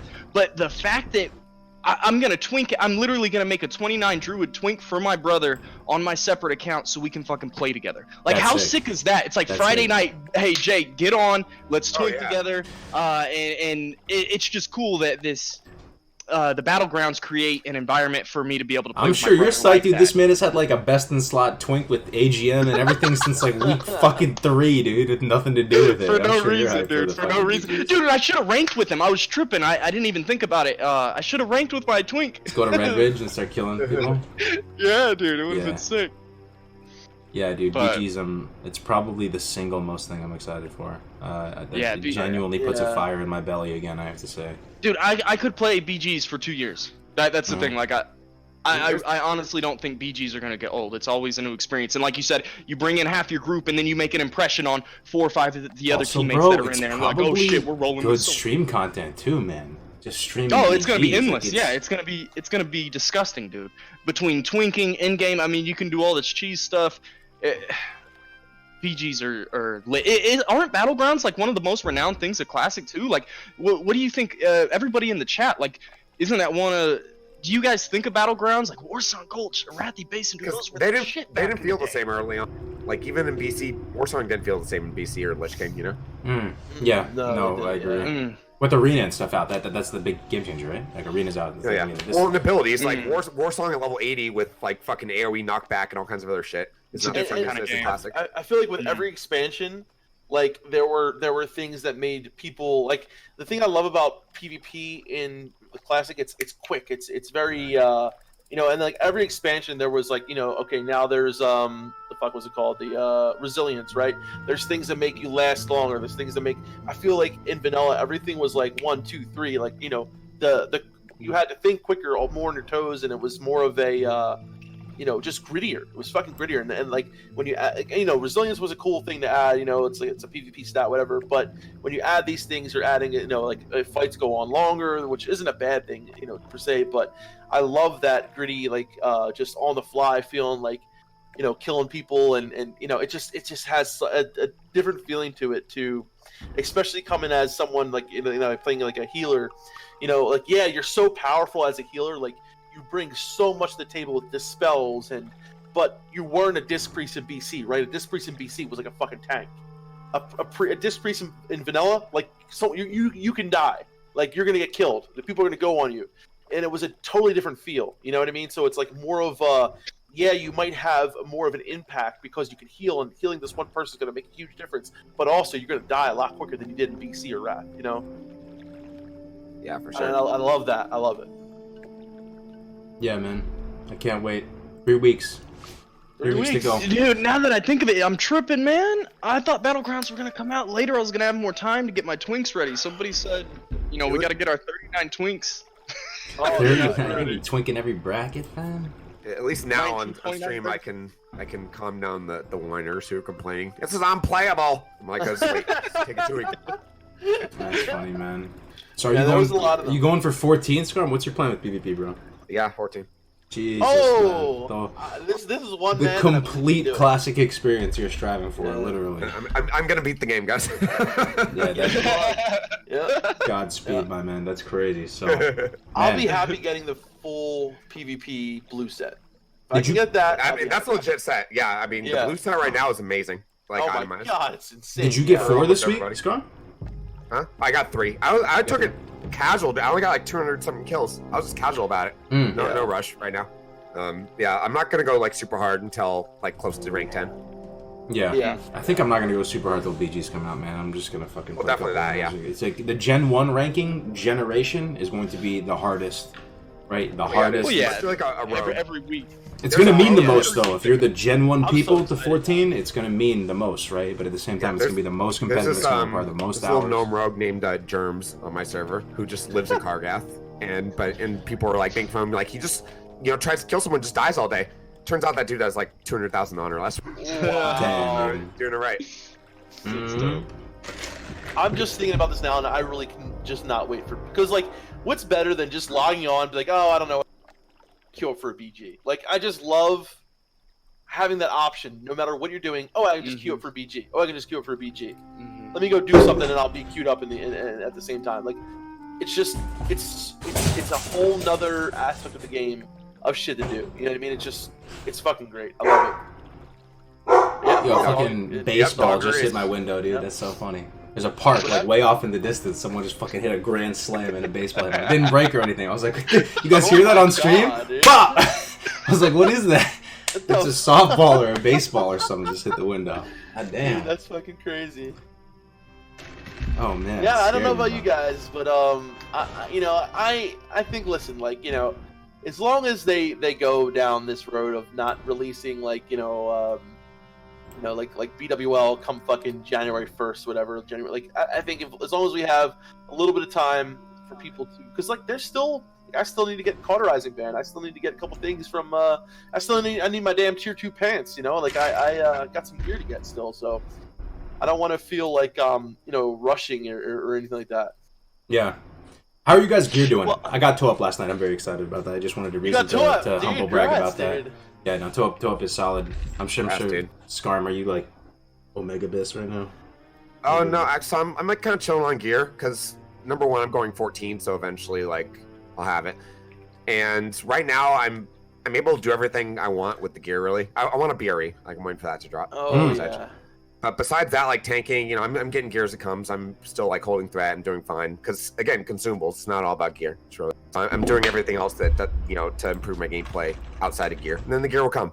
And I'm Yeah. also letting like other people get it. If it drops, I'm not necessarily the first person to take something. So Nice, yeah. spread it out, keep a strong community. That's the important part. Oh, sorry, we're talking about gear right now. I'm doing fine on gear. I was thinking about something else. I'm doing all right on gear. How's everybody else doing? Good. Before I How's go- your doing raids alright, doing yeah. on gear though, Pretty good. right? I got Benediction. I've got like pretty much most of what I need. And like the great thing is like like tier 2 legs are great. Padres are also really nice and also too. So I've got just a couple more pieces and then I'm done pretty much. One thing I've come to learn, and Scarm, I guess you could attest to this, is how gear independent druids were like as the off tank position in Molten Core. That's been super cool. I don't have a ton of gear, but I'm still able to generate a lot of threat Nice. and absorb. I don't know. It was just neat that the position that I'm playing as my level 60 druid off tank yeah. in our raiding environment, I don't need that much gear.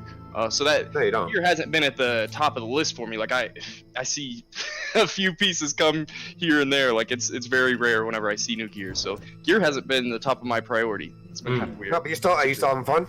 Oh yeah, absolutely. There It's you not go. even about the gear, dude. Like Not about the gear. exactly. Like, dude, Yep. So, but Scarm, as someone who's been through the ring a couple times, Defcamp too. I mean, we all have an opinion on this. Like, so our raid.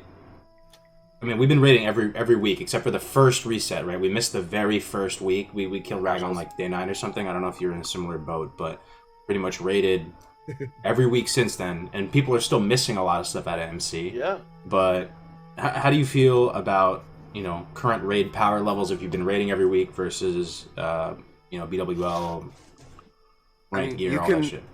You can like apes or the top, near the top, but like a good guild, a great guild could zone to BWL with no epics, not a single one, and stomp it. Yeah, and stomp it.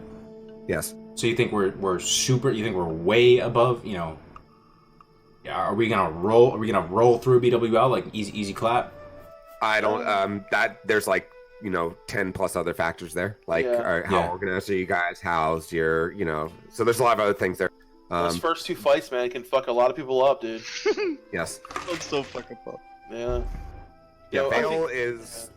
Veil's a fight where everyone does exactly what they're supposed to do. He'll melt. The tank won't lose threat. And a lot relies on the threat though, the tanks and taunts, right?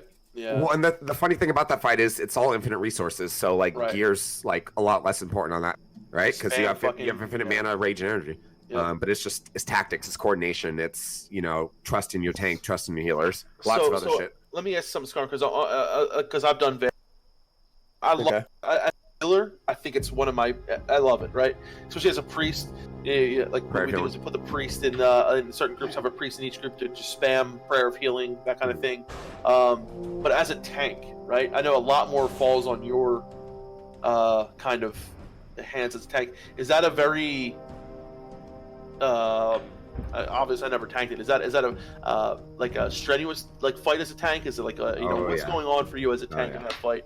So as I'll tell you what. I'll tell you how it goes as a tank. As the tank, this is how I'm gonna tell my guild to do it the first day. Is that I want you, obviously wait maybe 1 or 2 seconds, right? Literally before the fight, just so that you don't get a win for your crit if I miss something or get parried. But after everything's said and done, with preparation, me telling you how to do the fight, I want you to go all out. And the fight is Veil has 1 million health, right? But he starts at 30%. Right. So at 20%, which is, really like 66% health in a normal fight, you can start executing him. Yep. Right? Third into the fight, his health, you can start executing him. So you need to fucking kill his ass because it's a time. It's a race against the clock. Right. The main tank gets a bomb, blows up eventually. And if you get to the point where the tank dies, the first tank dies, which is the time limit on that fight, I think it's like 35 seconds in the fight, the main tank is going to die because he gets a buff that kills him in a certain amount of time. Then the next person on threat gets aggro, right? Yep. What happens then? If it's not a tank who gets threat, if it's a DPS, if it's a warrior who rogues who gets threat, Veil will kill the raid in about 2 seconds. And that dude, I can't tell you how many times that happened to us, dude. That happens. We were stuck on that fight for literally 2 weeks. Mm-hmm. No. The tank has to live. The DPS, mainly in the melee, has to DPS without getting threat, which is also on the tank, but it's also on them too. Sure. And the healers with infinite mana. Hell yeah. Why aren't you using your max ranks? Why the hell is anyone dying? For the most part. But also fire protection. The Uber's buff is right next door. Yep. First time in there, maybe flask. Certain people, especially the tank. Yeah. So there's. And again, I'm not mentioning gear one time. It's because everything I'm saying right now works in blues. If you do it to a certain extent. Yeah. You might have to be better players. You might have to use a little bit more consumables. That's all gear is. It's stats. That's the same as consumables. Yep. True. Yeah, it's true. Yeah. Yo, Scarm, I was thinking about this. I was just taking a league of technique on my greatest questions and ideas and inspiration come from being in the bathroom. But anyway, has anything surprised you, knowledge-wise or strat-wise?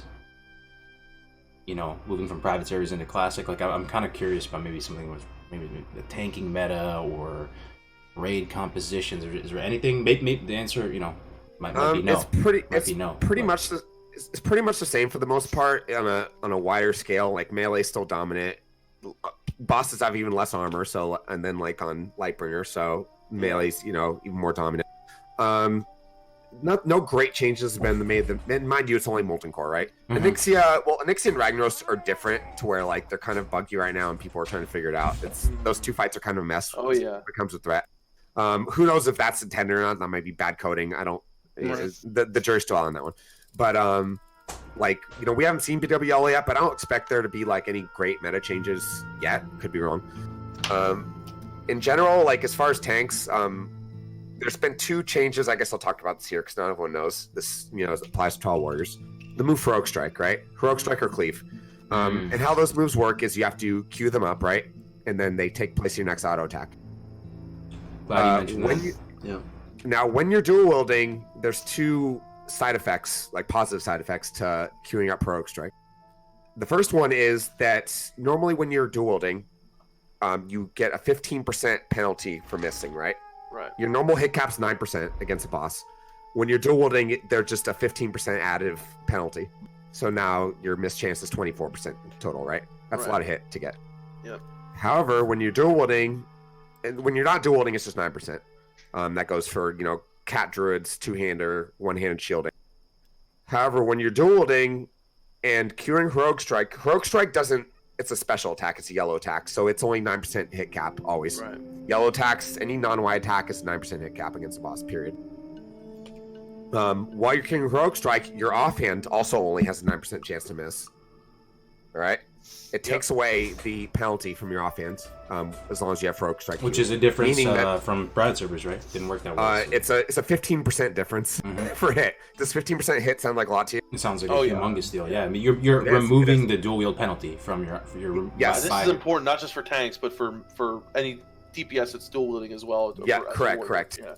And this, by the way, has been confirmed in a blue post that this is working as intended. So yeah, I'm glad you brought that up. What about Torn stuff? I mean, it seems like everyone who I've seen who's rolled Torn Warrior has felt very happy with their. I've always said, and I still say this, and Torn stuff some cool stuff like War Stomp, extra melee range, extra health. They got the bandage sniper, bandage, exactly long range bandage. It was funny. Someone got feared through the Uber's Blackheart Spire portal the other day, right? And they're kind of around the corner. I couldn't melee them, but a Torn could. And kill them. Yeah. That's beastie. So right. But anyway, one more thing about Heroic Strike is I don't know if this is a bug or not, but I mean also, and whenever you hit with Heroic Strike or Cleave, it does not consume a charge of Flurry. Right. Exactly. Yeah. So Heroic Strike, what I said on private servers as a tank is like as a Fury Prot tank, you want to prioritize Bloodthirst and Revenge, right? Always, whenever. And then when both those are on cooldown, you want to Sunder Armor, and then Heroic Strike if you have the Rage. I would say it's the opposite now. I want to say you want Heroic Strike and then Sunder if there's a Rage Jump. Just because Heroic Strike has all those added benefits to it. Yeah, I think playing a warrior right now must be, especially like being able to queue it up and then like unqueue it, like doing that must be. I mean, how do you do it? So you set it up in a keybind where you have it queued, and then you like. I mean, it sounds like there's a lot going on there. You know what I mean? I never played a warrior, right? So. So like my when I'm in offensive stance, my Bloodthirst is on 2, my Sunder's on 1, my Bloodthirst is on 2, my Heroic Strike's on 3, my Revenge is on 4. Okay. Revenge you really just want to hit every 5 seconds or whenever it's lit up because it procs. It's a 5-second cooldown, but it only procs when you dodge, parry, or block an attack, which is usually all the time. Stink. And whenever it's only costs 5 rage, it's the best rage to threat ratio move in the game. The amount of rage it costs, so you want to use that every time. Bloodthirst costs 30 rage, which is a lot, but that's also a really good move you want to prioritize. So that's a 6-second cooldown. So now, both those moves are on cooldown, right? Mm-hmm. And you still have rage because you're getting hit or whatever.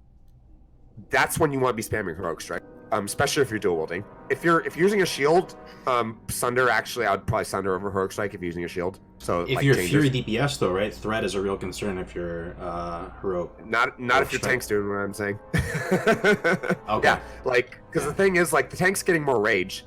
Here's when you compare like the tanks have parry, 14% parry, which the DPS don't have. That's a disadvantage, but not as much as you might think, right? Tanks wearing threat gear, some mitigation gear, whereas the DPS is just wearing DPS gear, right? So that's the disadvantages of tanking as far as that goes versus DPS. The advantages is instead of 0.8% threat that Zerker stance is generating, defensive stance is 1.495% threat. That's a huge difference. It's almost that's what the tank's getting, the DPS is not. If you're on Alliance, the DPS is getting you also have more rage because you're getting hit, right? So and you have more rage because you're getting hit, exactly. So yeah, the tank. That's why the tank should have the event. Like that's why threat is like, if you lose threat as a tank consistently, like something's, it's not your gear, it's probably not your gear, like something's wrong, you know what I mean? Like you're doing something wrong, or the DPS is just like immediately hitting the target or something. But like there's always a solution there, because on paper, like the tank should not lose threat if they're Fury Pro and you know if their healers are actually healing them and everything's going how it's supposed to. Yo, one thing that surprised me, Scarm, that I didn't do on private server or anything is using the necromancer type effects, as we call them, kind of colloquially. I don't know if that's the correct way of describing them, but stuff like Dragonling, the Grimoire from OE. Oh yeah, all the cantrips or whatever. They will persist. You know, even Baroth Peasant Collar will persist if you swap it out in time, right? So, you know, now that you're at that stage right now where you're clearing stuff out an hour and change. Now's the time. So like we're about everybody should be using it though, right? I feel like everybody should be using it. Like what from your perspective, even a Baroth Peasant Collar, dude. Like what if every one of those fucking connect, dude? I don't know, man. So that's a very good point. I'm glad you brought that up. You're basically, I think you're asking like, why not use these things, right? Yeah. What's the disadvantage? And there's no actual disadvantage to using. What I think I guess mental block disadvantage, whatever you want to call it, is that it's one more thing to remember, right? And classic in a nutshell is all about, you know, there's one more thing that I could be doing, and I forgot to do this. I brought this with me, but I forgot to use it, right? Yeah. That's even the best players in the world. You'll hear them. You could take any raid, like Progress, their world record MC that just happened. I promise you, at one point, someone said or thought like, "Oh fuck, I forgot to bring this, or I forgot to." Actually, the point of view, Tetsu, who he was the point of view for the video. Played with him, you know, amazing player, great guy. I noticed in Domo, and I'm not talking crap at all, none in the least. In Domo though, before they pulled Domo, he opened trade and got a fire protection potion from someone, right? Because he's like, fuck, I must have left my... I don't know what happened, but that's like one of the best warriors in the world, best guild in the world currently, world record. And that's just one player out of 40. That's just the point of view that we saw, right? So that's what I'm saying. If the best people in the world can't keep track of every single thing, because there's just too much, there's so much to keep. So as far as that kind of stuff goes, like right now we're clear times like an hour and 10 minutes. That's probably about the point where we've like really got the fundamentals down, right? Like the basic stuff, like, show up to raid quickly, sunder targets, all that crap. Mm-hmm. The stuff, basically the things that like, I don't care how much playtime you have during the week, how many consumables you have. If you're in the raid, if you're level 60, if you've trained your abilities, there's several things that you could do to improve, right? We're at that point where we've pretty much got those fundamentals down. So now, to improve clear times, to really get the most out of the game, now's when we can start looking at like, Battle Chicken, Arcanite Dragonling. One of the things the Progress did was when they ran from Domo to Ragnaros, every single person put a Skull of Impending Doom on and like nifty stopwatch so they could run there faster. Right? That's sick. Yeah, no, that's sick. That's a lot to coordinate for like a minute of run for like what? Yeah, not a minute, like but it's something, right? That's what you do when you're on the top. When you're like, how the fuck do we shape are not that bad to manage though, man. There's not like you have the Grimoire, which is going to be available not every fight, right? But like probably like every 3 fights or something, you'll have that. You got the Dragonling for 1. You have the Baroth Peasant Collar like crazy. Like you always have something, and if you just put that in your mind. I feel like everybody could use that, man. Like just one thing I do want to say too, and I think maybe this could, I don't know, start a conversation. I don't know, but the one, like I'd say probably the main thing that holding people back from doing that, also for the most part, is that you have to trust your team, right? If you have all this shit ready in your bag and you've gotten all these buffs, but then you can't, like, you don't even trust your raid not to wipe necessarily. Yeah. Like, what's the point, right? Like, why are you trying so hard? So, like, everyone has to be on the same page. It's a collective effort, and that's how. Absolutely. We're doing pretty good. We have our 11-minute MC. That's pretty good. Yeah. But then you got Progress that could do 2 MCs in the time it takes us to do 1, right? That's a huge difference. Yeah. And that's because everyone's, and we're getting there. We're getting to that trust level, but that's what it is. It's just everyone has to trust each other. Absolutely. Individually, one person doing all that is not much. But all 40 people doing it and trusting each other to do it and actually showing up and being teammates, it's hard. It's fucking hard to coordinate 40 people to do that. Yeah, it's true. It's true. But you don't really lose a whole lot if you blow your Baroth Peasant Collar. But no, how much damage does Baroth Peasant Collar do, bro? I've never calculated this shit. It feels like they kind of slap though. Oh, they do, yeah. They slap, right? Like if you just throw that, if you pop it and then you just throw on your other trinket. Yeah. So actually, funny story about that specifically. I haven't seen it on Classic yet, and who knows if it would be the same. But on private server, there was a clip of a warrior named Zult. He's a streamer. He streams it. He's in Progress, I believe.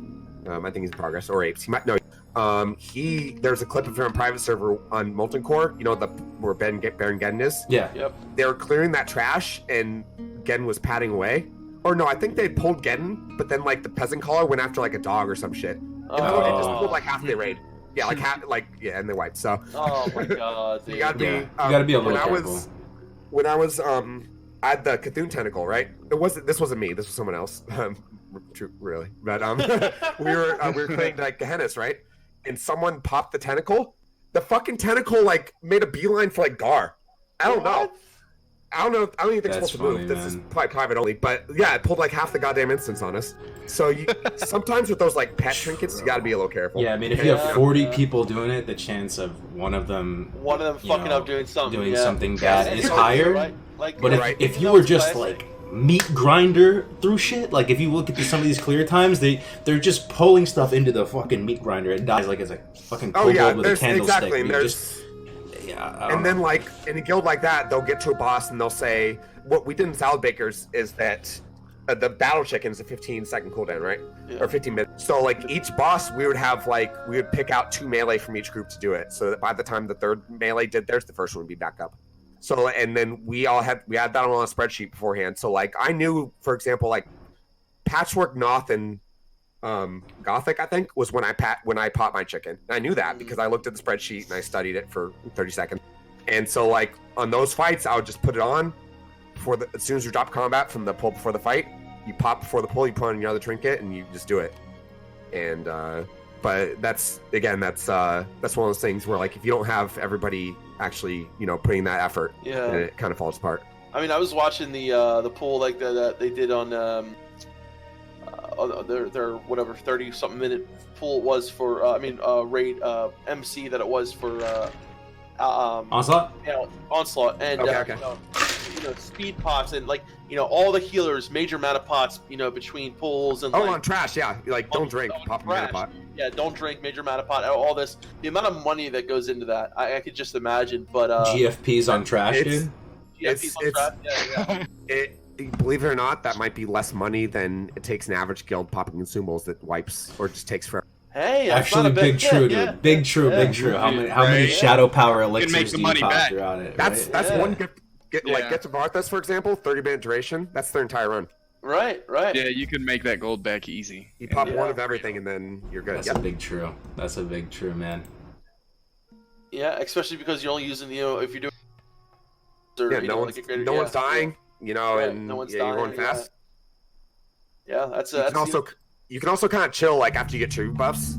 That's 2 hours. Like, I don't have to like log out immediately. Yeah, right. Like I can kind of take my time. So that's just the byproduct of everybody being on the same page like that. That's what it is. Another thing I want to bring up too. You were talking about consumables. We're talking about rating. I don't know if this is the same on your server, Scarm, but the cost of everything is so retardedly high, dude. Like the economy, everything is getting so expensive. Help me out in the chat here if this is a similar experience you're having, or if it's not the way on your server, but everything is so expensive. For the first time since the game started, I'm having a little bit of trouble here, man, trying to keep up with the with the consumes, the needed consumes. Yesterday was the first raid I did in Flask, man, and I felt scummy, but I got toe up with it, so it kind of made up for it a little bit. But I didn't flash yesterday because this shit's like 200 gold. Like I don't know. Flasks are a little nuts right now. The black lows are a little. Black lows are the one thing where it's like those are pretty ridiculous right now. If you don't want to flask every raid, that's fine right now. Yeah. But everything else is a little more expensive. But like I just got ready for the raid today, right? I got my stuff. I already had a couple loses, so I had my flask ready, and I've been. I took up herbalism. My warriors are herb engineering right now, herbalism engineering, and I've just been world PvPing, picking flowers, and that's how I came up with my consumables. And so it's pretty much like I didn't really spend any gold preparing for the raid today. I just stuff I farmed, or I do play a lot, so there's that. But it's nice as a healer, like I have healers don't need as much mana pots. Yeah, I have mana pots, demonic runes, and I'll have my food, right? My MP5 food and shit like that. Dark runes like 10 gold yesterday. I'm like, what world am I living in right now? Dude? I can't even afford dark runes. Well, you said dark runes are 10 gold. How do you make gold run Skullomance? You get dark. Right. I was just about to ask you, dude, Scarm. There's no one listening right now. Your secret's safe with us. How are you making gold right now, man, bro? Are we live still? Your secret's safe. No, we're not live. No. No, dude. There's no one Okay. watching, dude. Yeah. So actually, so like, crap, I'm gonna get killed by this mage. I'm Fury Power right now, I'm a warrior. But so like, I ran Darmal East a lot and just mined the thorium. That's how I made a lot of my gold. Okay. And but what I have and this doesn't apply to everyone, obviously, but I bought I have 4 accounts, right? And I had 2 accounts when the game released, but then like a couple weeks ago I decided to buy 2 more, and it's paying for itself because I'm streaming. Yeah. But I was on my warrior, level 60 warrior. Got 3 alts to level 8. Okay. Just doesn't take long. And then put him in Raid Char Chasm. Yep. 1 each account, right? And then my warrior. And then I invite a 5th person, like a guildie, just to fill up the group. So you actually get more experience when it's a full group. Did that to 14, did SFK. Did that to 21, did SM. Did that to 35, did ZF. Now the priest and the mage are 44. So from 21 to 44, just SM and ZF. Took a while. That's 23 levels, right? But in that amount of time, I'm just from looting and vendoring. The loot from the trash bombs, I made about 800 gold. I did the exact same thing, Scrum. I didn't make that much gold somehow, but I did the exact same thing. I'll be right back. Like I gotta go SM was like 20 gold an hour, and ZF was like 30. I was on a warrior, by the way. Even And, RFC, bro, was like 20 gold an hour, bro, if you loot everything in vendor. It's somehow, or like 50. I think it's Exactly. yeah, it's like 20, Or right? like, yeah. or like I got like I didn't get one of the good weapons out of SFK, but I got some BOE blues, right? So you get those, and that will you can sell those. And I'm not even including those in the calculation. Thing is, though, man, I'm kind of, it was in a similar boat, Scarm. I thought it was like kind of the keys to the Lambo when you get multiple accounts, and I pretty much only multi-box with a mage following me around all the time. It kind of fucked me up, though, man. I can't appreciate the game in the same way, because where does it end? Like, what I asked before on the last stream is, like, where is that line in the sand? Like, when you solo MC with 40 people, like... Well, right. I'm stopping at 4 accounts. The reason I picked 4 mainly is so I could summon myself, right? Yeah, but see, even at that point, though, that's...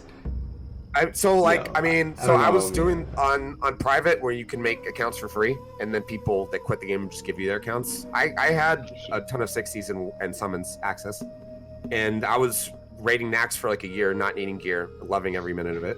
I don't know. So it's different strokes for different folks, I guess. But Final form is when it's like the game becomes StarCraft and it's like an RTS and you're controlling an army of 60s. Well, and that's the thing. It's just like I'm not always gonna. I'm like right now.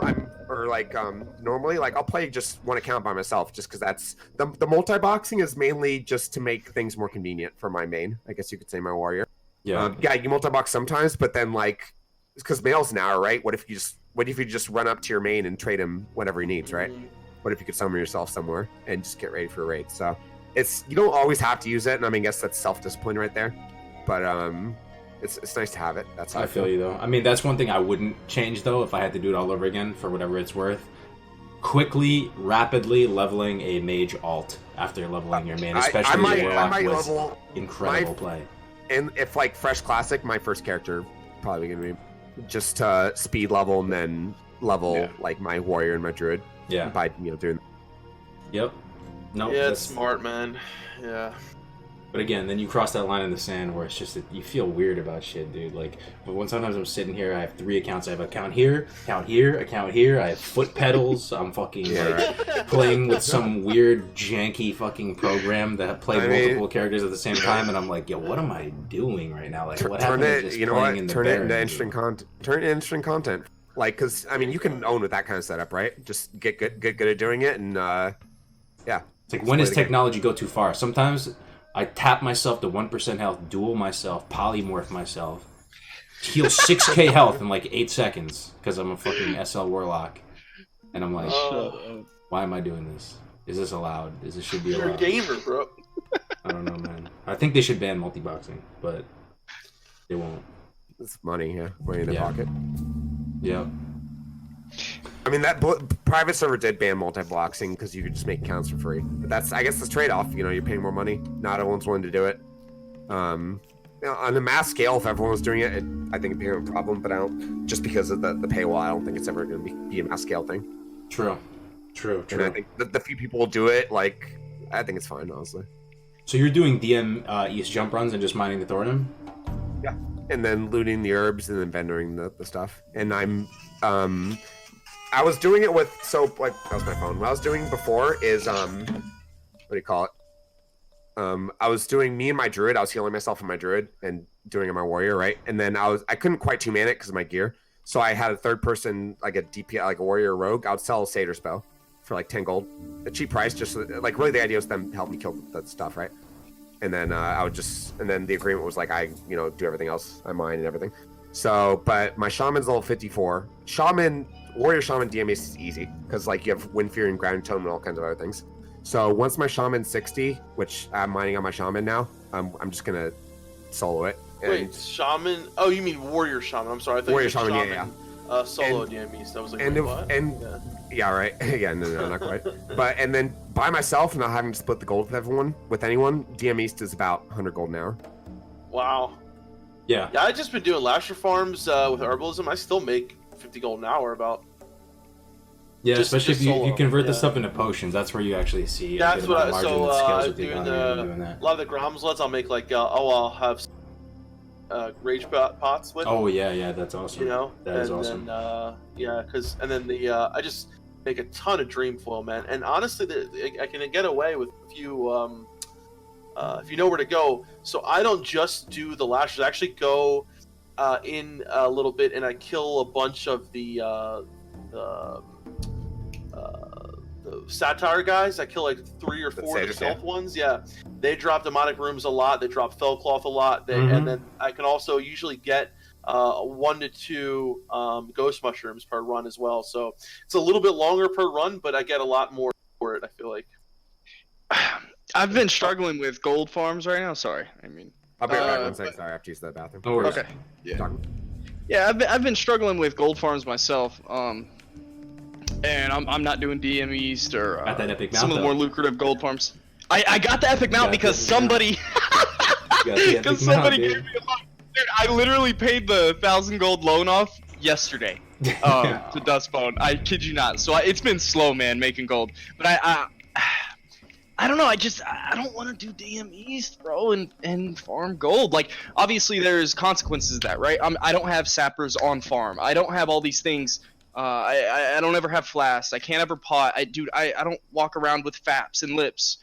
So yeah, I'm paying for it, right? I'm not paying for the. I'm not putting in the time to be able to have the luxury of having all those items, right? So that's big, but I'm fine with that. If for some reason, maybe because Battlegrounds haven't come out and I don't need all these consumables, I've been all right. It's not how I necessarily want to experience the game. I don't like farming gold in general, but I just want to bring to light the one time, oh man, I had the most fun making gold, and I don't know how I got people to buy into this, but guys, you can be extremely creative with making gold. I can't tell you, mages are making 100 gold per hour sitting in Kargoz selling portals right now. I kid you not, especially with world PvP out, dude, and everybody's Hearthstones in Kargoz. Mages, those first 5 days we're making 1 to 150 gold per hour. I shit you not, dude. One mage from our guild was out there in Ajara by the fucking Baron Aquamentos guy selling portals. No! He was charging like 5 gold a portal or something, and people were like, fine, dude. Yeah, so I just want to, one of my favorite gold farms was early on. I got a couple pieces of loot in MC. I had my Warden Staff. I was a beastie-ass tank at the time. In Druids, they ramp up really quickly in their effectiveness as a tank. And it was one Saturday morning, I just put in trade chat, hey, I'm selling my tank services. If you want to come in, you get all the boss loot you need, but if there's anything you don't need, I get it. So it was on group loot, but I took all the greens, I took all the blues that nobody needed. Dude, my group composition was 3 mages and a priest, and we were in Skolo. Oh, dude, for like 6 hours, I was making like 150 gold per hour. I literally dropped herbalism. I got enchanting just to disenchant all the blues. That were like 97 silver a piece. It was insane how I got people to agree to this agreement. It was unheard of, right? That's and so I just want to express. That's a good way to do it. It was beastie. I just want to express there's so many ways to make gold. You can be extremely creative. To get a good kinda... tank in your group, man, I would pay that, dude. Either to assure that it wasn't a scuffed 2-hour Skullman's disaster clown fiesta, like, and just had some tank that does this for a living, like, oof. Right. Oh, we did it for 8 hours straight that Saturday, and and dude, I had the best composition, 3 mates and priest. So it was the god comp. But has anyone else had like creative ways to make gold like that? I don't know. That's selling that's my power infusion. That's one way. Yeah. Shut up. Selling power infusion. I buy power infusion. You mean Parson Fusion, right? There you go. You mean Parson Fusion? Parson Fusion, right? Yeah, Parson Fusion. 25 gold. Just slip it under the napkin, dude, and just toss him the old salute, man. And you just get that Parson Fusion whenever you want, dude. Why do you think I want power infusion? Now once we get Toep, you know, I just wink over at my man Jay Reams, and I'm like, you know what to do, man. You know what to do. I mean, hey, dude, that's legit. Someone's got to get it. Yeah. Yeah, Kargoz, how's it feeling right now, dude? Because I'm not playing nearly as much as I was the first month or two. Dude, guys, we were rolling around with Kargoz, a couple people in the guild, and we were power leveling ourselves. Dude, Kargoz was hiring people. Port over here, summon 3 guys over here, 15 gold tip. I mean, Kargoz was just shelling gold out left and right. He was feeling like a boss. Yeah, I was making some money. Dude, times are hard, man. It's starting to slow down. Dude, I had thousands of gold a few weeks ago, gold man. the other day, so. But this is what happens. I had to borrow 150 off Melderon for because I've been waiting for so long to get my goddamn Van Braces of Prophecy because they would not fucking drop, and they were never in the auction house. I saw them in the auction house for one day, 600 gold. I said, "Fuck it, I'm buying them." 600? 600, dude. Oh man, that makes me feel better. I paid 350 for my Fellheart ones, and I was like, "Oh well, they're so rare. They're so rare. The Prophecy. Yeah, it's like you never see them ever, ever. Yeah, true. Yeah. That's crazy, man. I mean, dude, this is what happened. This is what happened to me. I haven't been able to play as much as I was in the first couple weeks, right? So. I would basically kind of raid log, and I would log in and I would buy consumes. Even though I could make them myself, I just didn't have the time. I would just buy them at the market rate. Yeah. That shit bankrupted me, man. It's so expensive. Flask was like 175 gold. You do that for a couple weeks in a row, man. Like, I don't care if you have a couple K saved up. Like, you will go broke. So I mean, I'm not totally broke. I still got it, you know. I probably have like 700 gold now or something across all the characters. Dude, I got like 50 gold. It's sad. I'm back up to 64 right now. So, but I owe Melderon 155. So. Damn, dude, he's in the chat right now. Like, oh man, dude. I'll tell you what, it feels good to be debt free, man. I was in the hole for a while. You gotta be debt free. I was in the hole for like. You can gamble for gold too. That's amazing advice. Yeah, you should totally do that. Just roll for it. Yeah, Grace for Days knows all about that. Yeah, what about Defcamp saw me 2 times, and we do it in /say in Ogremar, and 2 different times Defcamp saw me gambling with this random dude, and we happened to be in voice chat. He's like, "Damn it, Grace, you gambling again?" And then they left. We were in raid, and we were taking a bathroom break, and Wolfgar was like, "Hey, anybody want a death roll?" I'm like, "Hell yeah!" So Defcamp's gone, and he comes back, and I'm like, "Oh shit!" He's like, "Grace, you gambling again?" I'm telling you, man. The reason I worry about, I know a guy who did mythic raiding with Kigo right back in Legion, who was addicted to gambling gold. I lie to you not. Oh, I believe it. He was borrowing money from everyone. Oh, I swear I'll pay you back. I swear. Gambling all his freaking gold away, and then he was up one time like he had so much gold, and within like a couple days, gone. It was all gone. Damn, all dude. Gone, dude. All fucking gone. Yo, should I tell people about the wool cloth though? Oh, no, that's embarrassing, dude. Do it, man. You already brought it up. There was someone in the guild that claimed.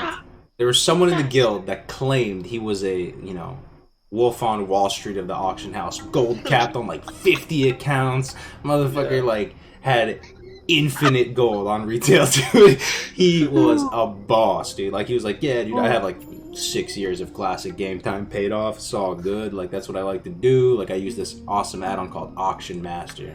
And he was hyping himself up. That 20,000 gold, right? He was hyping himself. You were there, right, Grace? He was hyping himself up big time. So me, dumbass Kargoz, looking at him all wide-eyed, like, "Oh, really, bro? hey man, like you don't need to throw me some fish, but if you could teach me how to fish, like I'd be very appreciative, you know. Like I'm like, hey, I'd love to learn how to, you know, get involved on the auction house stuff. So he's like, all right. And I'm thinking like the Wolf on Wall Street's taking me under his wing, and I'm about to be making some bread. So I'm excited. He's fucking flexing. But every time I ask him a direct question, like I'm asking him like, all right, man, like give me, what are some tangible, like, you know, small strategies? I have like maybe 1K gold I could play with. Like give me like a real, like visceral, tangible breakdown of like how you do it. And, you know, as someone who makes guides and stuff, you're used to kind of having to break stuff down. You just give me these big ambiguous answers. Like, hey, man, you just got to buy low, you know, sell high. You just got to watch the market. You know, you just got to keep watching the market, and, you know, you'll find something to work with. And, you know, like, you know, there's some, you ever have those people in your life, you ask them a question, they just give you some, some fluff, dude. It's just, and I'm like, all right, like, so come on now, like, can you give me an example of something that I could get into, you know, just with, I don't have big money like you, but, you know, with 1K gold, something I could get into, one thing I could get dabble with. And he's like, all right, I got it, dude. The wool cloth market. You gotta go for the. It's a fantastic market to, you know, to work with. So I'm like, oh, okay, wool, all right, man. Like, why is it so good? And he's like, you know, it's just, you know, there's always a demand for wool, and just hyping it up. And I'm like, all right, I'll give it a shot. I download that. The add-on was actually pretty good, Auction Master. But I attempted for a solid couple days under this dude's guidance to buy all the wool on Scarab. I had fucking like 10 alts with full bank slots of wool. And I was like, oh shit, man. Like, you reach a certain point where you invest a certain amount, and you're like, okay, I've committed, man. I have to follow through with this. Like, I can't just half-ass it. Like, so for a few days, I bought all the wool under a certain benchmark, and I started selling it at a high amount, right? And I sold a couple here and there, and they were selling at a high amount. But here's the thing, like, you will never be able to keep up with the new wool coming onto the market. So I'm sitting there just bankrupting myself, like, oh no, there's another 300 wool up? Fuck, like, just buying all the wool, dude. All the wool. Buying it all again, right? And I start trying to sell it, and people in the guild are whispering me, like, yo, fuck you, man. Why I just bought a stack of wool for like 4 gold, dude? What the fuck is wrong? Like, I'm getting hate mail. I can't keep up with the supply and demand. And to this day, I have a couple of guys that are just inundated with wool, their entire inventory. Eventually, at some point, I was like, whatever, man, I'm gonna sell what I can and try and make it back up. Kargoz, I love you, man. That was a massive L. That was a massive L I took. You got like 4 characters just full of wool now. Full of wool, dude. I learned it. And then someone was telling me, I asked someone else who I knew had gold. I was asking like Gaber or someone in the guild who's known to make a lot of gold. He's like, bro, you can't fucking control the wool market. The fuck is wrong with you, dude? There's so much cloth. Like, you can't control that. I got you. Wool, man. So I would be, you know, be cautious of the advice that you get handed out. Dude, that man. shit was funny. Turned out the dude that had unlimited gold didn't even have an epic mount too. Remember, we found that out later. That was funny, dude. Dude, it's real life, man. I'm telling you, classic. You run into all those characters. Gamblers. Kargoz the wool master. Dude, the wool. People still troll me about that, man. If I did, like, I probably lost. It wasn't that bad, but I probably lost like 500 gold from that whole thing. Learned a valuable lesson, though. Learned a valuable lesson. Yeah. That shit was funny. I love you, Kargoz. Oh, yeah, dude. If you're gonna try and control a market, do something that you like know really well, and don't only control, like, if you're gonna control sappers, for example, don't just control sappers, control solid stone. Because solid stone, you need solid stone to make sappers at like a crazy ratio. You gotta control the stuff that makes what you're trying to control as well. Man, I major monopots, or if you can get the fucking, like, I found one thing is just going out and farming, because I get a lot of Dreamfall, right? And then I'll go out and get some ice cap, and you know, you go out the winter spring, get some ice cap early in the morning, and you can turn that into so much gold by making major monopots. My god, man. So has anyone, dude, I'm too scared to invest in the market. I've never done it. I don't ever want to bite the bullet, man. Man, a heads up play. What was I looking? I was looking at it earlier. Refined deep rock salt. Is that what it is? Dude, there was so much. If I could do this again, there was so much hype for, and I even made a video over it. The Mooncloth and Arcanite bar transmute.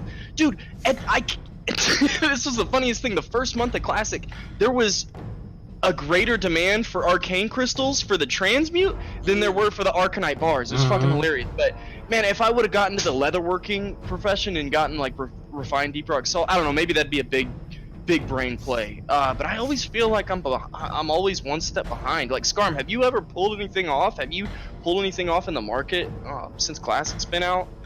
Like, have you ever been ahead of the curve? Like, small flame sacks, that was a thing for a second, and I farmed a bunch of those, and I've just never really. I suck at the AH, man, in Classic right now. I bought a couple hundred of Ellie Earth for 10 silver each. Ooh, same here. Yeah. Nice. I wonder how many people did that. I bought a bunch of oily blackmouth for like 50 silver a stack. Shit. And I made about 300 reaction potions. So I haven't been like buying and selling. I've been buying and using stuff that's cheap. Currently, I'm buying stone scale eels for 250 gold a stack as much as I can because they're stone shell potions. Yeah. If you're a tank, those are your candy. Those are your best friend. Fire Bloom's gonna go up later too. Fire Bloom will They are. Yeah. And Fire for the Snapper for mage. Yeah, so there's a lot of things you can, hold on to now, but I wonder how many people are doing that. And even if there are a lot, though, you'll still make money off of it. We're encouraging our guild to do that. Yeah. Great moss has gone up. Yeah, stuff that if you can just pay attention. Honestly, if I could just give general advice, look at a phase calendar, like phase 1 through 6. Look what's coming out. Like see you've never played the game before. Go to phase 4. Go to Zol Grub. You're like, what's Zol Grub? Google it. Look at it. Read the strats. What's used there? Oh, well, let's go to AQ. That's a better example. AQ, nature protection. Yeah, wizard oil, nature protection potion. Exactly. Like, what does wizard oil take to craft? Yeah. Oh, large potent shards, 2 each. Oh, those might go up in price. Yep. Maybe I should buy some for cheap now, or maybe I should just save them. Like that's all it takes. Pick anything you want. There's so many examples. There's endless amount of examples almost that you could use. Wizard oil is mine that I'm banking on, man. I'm the only. I'm not gonna say anything. It's weird, man, because I always see Kargoz freaking farming, and I always see everyone else is always farming gold. Dude, the best way for me to make gold right now is running Strat Live. It sounds whack, but dude, all of a sudden I run Skolo too, man. Yeah, I run a couple dungeons for 2 or 3 hours. All of a sudden I got 150 gold. I'm like, oh shit, how'd that happen? Yeah, like you just get gold by playing the game, also. Right. Like, by doing something you enjoy playing the game, you get gold. Quests sometimes too, How do you lose gold playing the game, though? I have some opinions.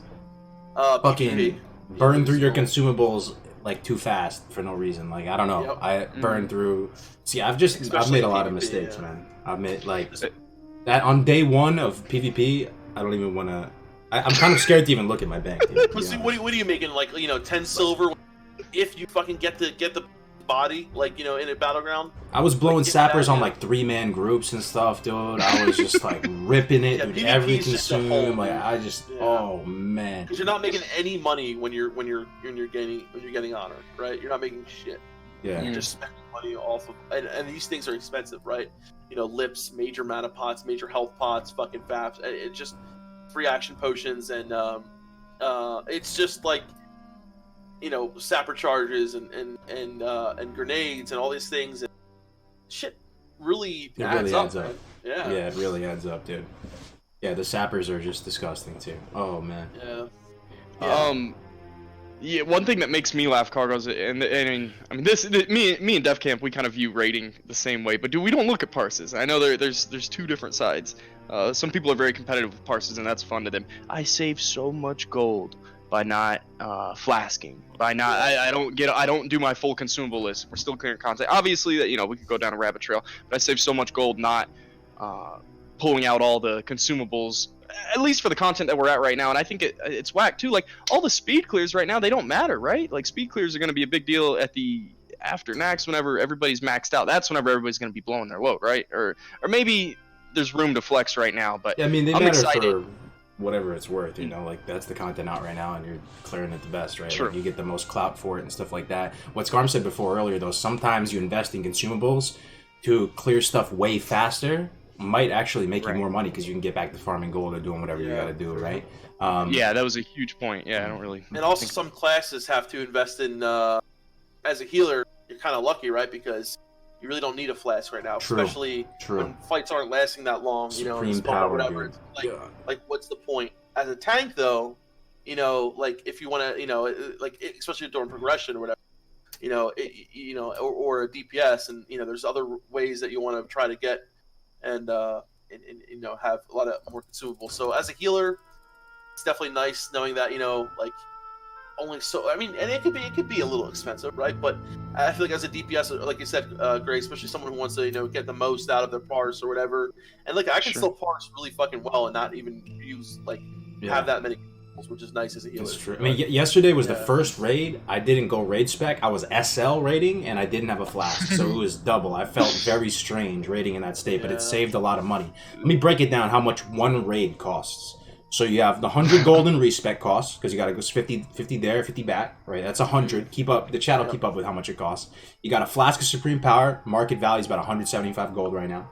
So you're at 275, right? Then you got to buy sapper charges. Let's say you get 12 sappers that you might need in a night. So that's 12 times, let's say, 3 gold each. That's another 36 gold right there. So someone added all up, man. And then you have mana potions, right? I use superiors because the majors are so expensive, right? Then you have lips, just in case, right? In case something bad happens.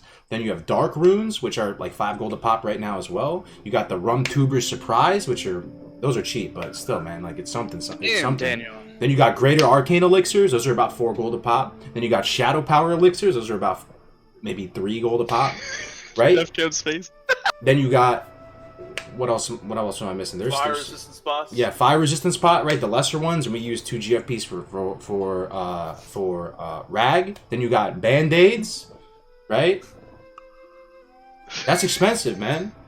That's like maybe what 400 gold or something every And if you're not actively farming and you're raid logging, I just farm right now. That's man. I rarely buy shit in auction house that I need. If I don't have the profession, I'll get the mats, farm the mats, and ask somebody who has a profession to make it for me. Yeah. But, so sometimes, yesterday it felt a little dirty doing it, but we're still okay on the meters, right? And you saved 200, 200 gold. Well, here's the thing: I don't think anyone should show up into a raid in PvP spec. In PvP spec? Yeah. I mean, we made that a rule in our raid actually. That one, if you're a shaman, right? If you're like an Ellie shaman. But why should a warrior, right? A warrior cannot come in the raid in a PvP spec and think he's going to be spamming Mortal Strike and shit, right? True. So if a warrior can't, you're messing with debuff slots at that point, though. That's another. Exactly, that's what I'm saying. But so then why should a warlock come in and not be SM? Well, here's my thing on it, though. I'm curious about Scarm's opinion on this.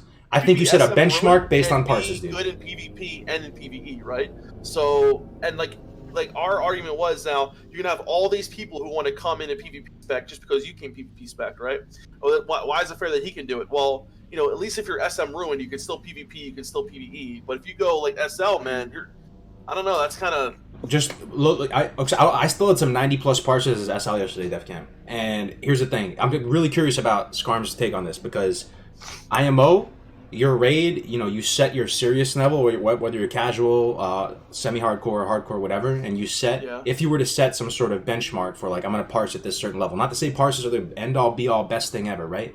But to parse at a 50 percentile or something, dude, you should be able to do that, man. If you're able to perform at the standard, right? You set a standard, you perform at the standard, you're doing your job, right? Here's the thing, we're a casual raid, right? By all definitions, but we still expect, we're a PvE-orientated guild. You should come into raid PvE orientated. We should not be especially when we're going around progressing and shit like that. I understand you're on farm now, but if you're having issues with other people in DPS, now you have other people showing up with in a fully PvP spec. It doesn't work for a priest who wants to say, oh, I'm gonna go shadow, and I'm gonna heal the raid in shadow and then go rest. No, that doesn't work. You're gonna be a shit healer. And then he says, well, Joe Schmo, the mage, he's elemental spec or whatever. Why is he allowed to do that? No, I'm not. Because he's still performing above the standard. He's still top 10 DPS or whatever you want to. I understand that, but you have to kind of there are certain specs spec because they can still heal really well and be in you know what I mean, and have nature swiftness and shit. But other than that, and we had to have a big talk about this with our class leads and shit, because it's really not fair to everyone else, in my opinion. What do you think about this, Scarm? Setting a benchmark for parses, or just having a requirement of you can't be PvP spec, or your perspective?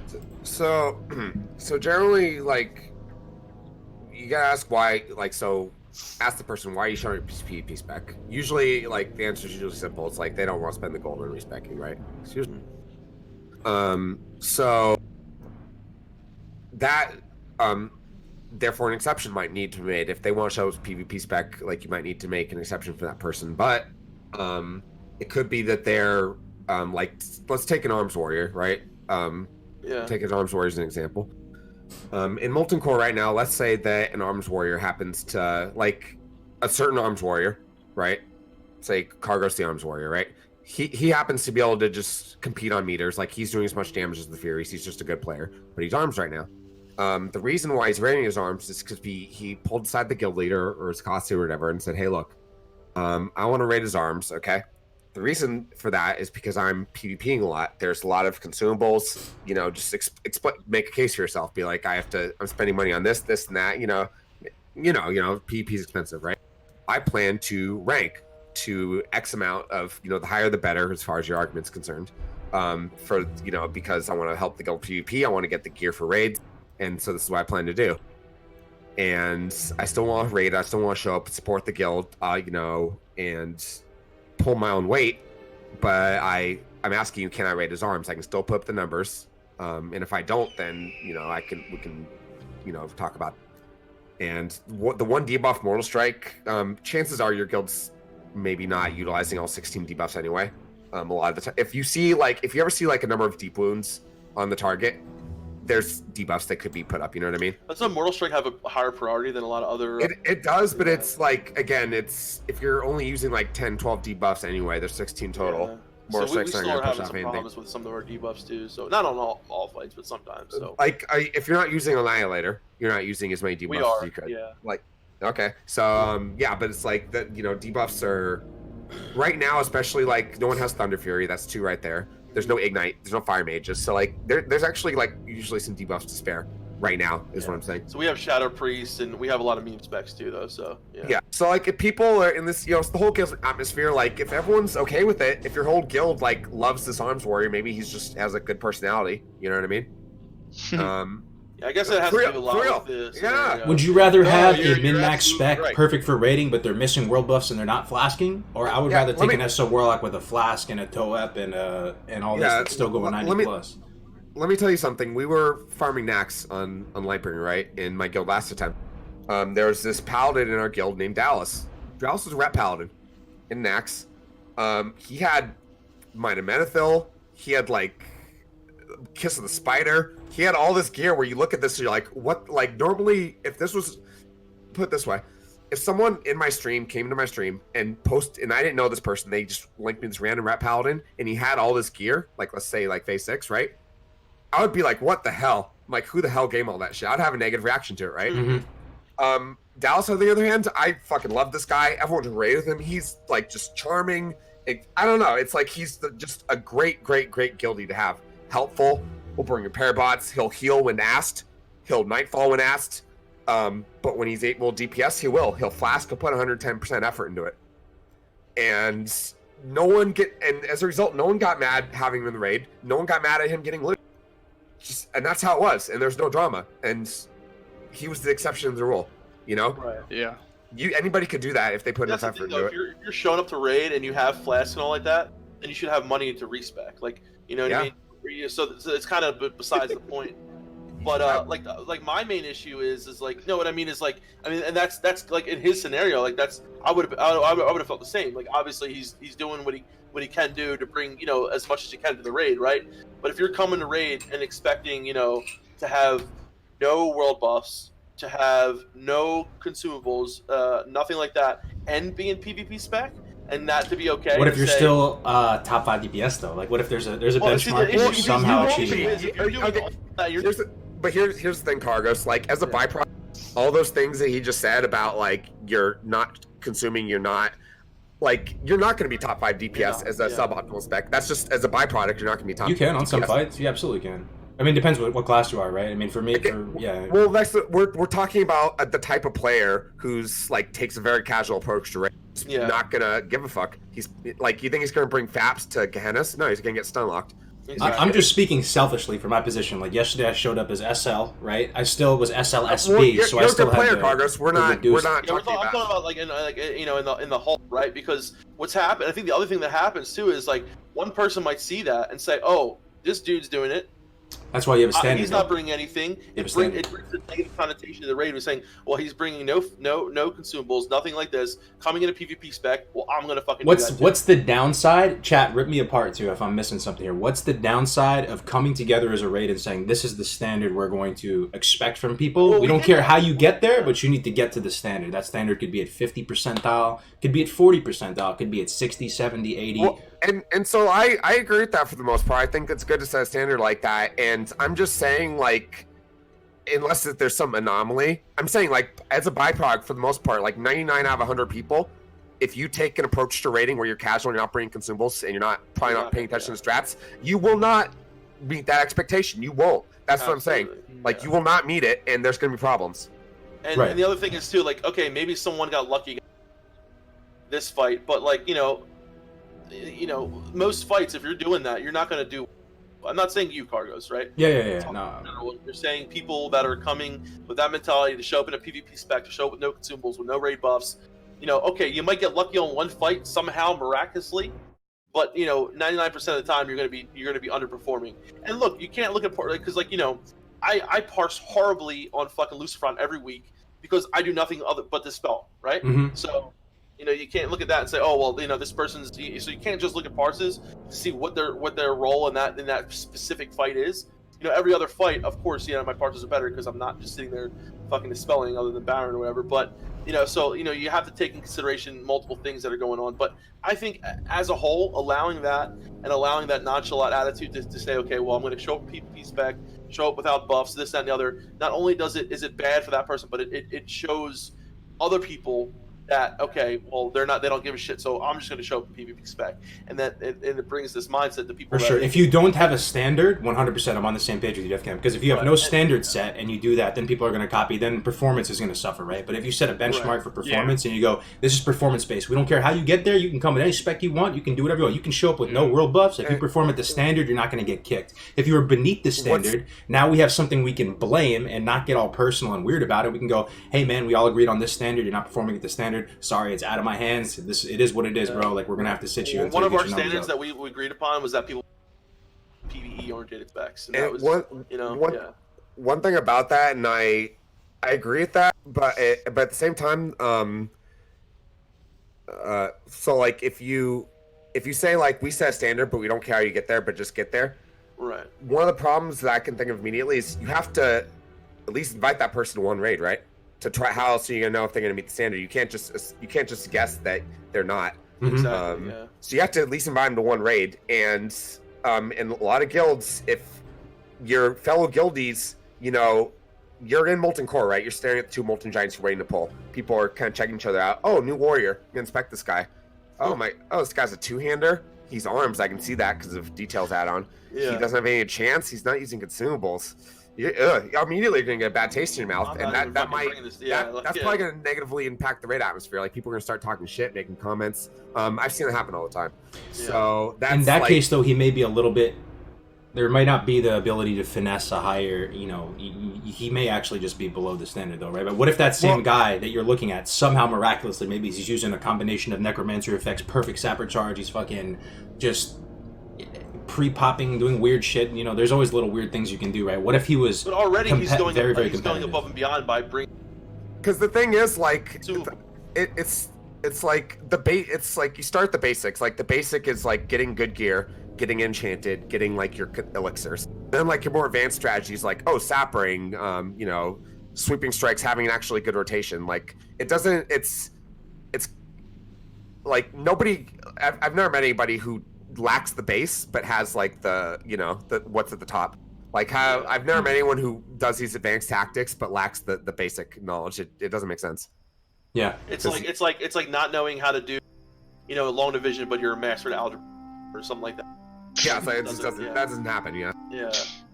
The only reason I'm bringing this up is to bring it back into a practical sense. Is I know a lot of people who are interested in PvPing and maybe don't have a ton of time, it's very difficult to support, from a bankroll perspective, the respecs in addition to flasks and stuff like that, right? So if you can come as PvP spec, you still have that knowledge and the ability to finesse good parses and contribute the whole way through. You can compromise though, because there are specs that are good at both. There are, and look, and here's the thing. Look, if your goals, all right, if you just want to raid, right, and I've done 2 last Saturday, right? I did a Molten Core pug on my server, right? I looked at class balance. I barely looked at specs. I need this many healers, this 3 tanks, the rest DPS, this amount of classes, 2 hunters, warlocks for curses, and that just invited people. I didn't look at their gear.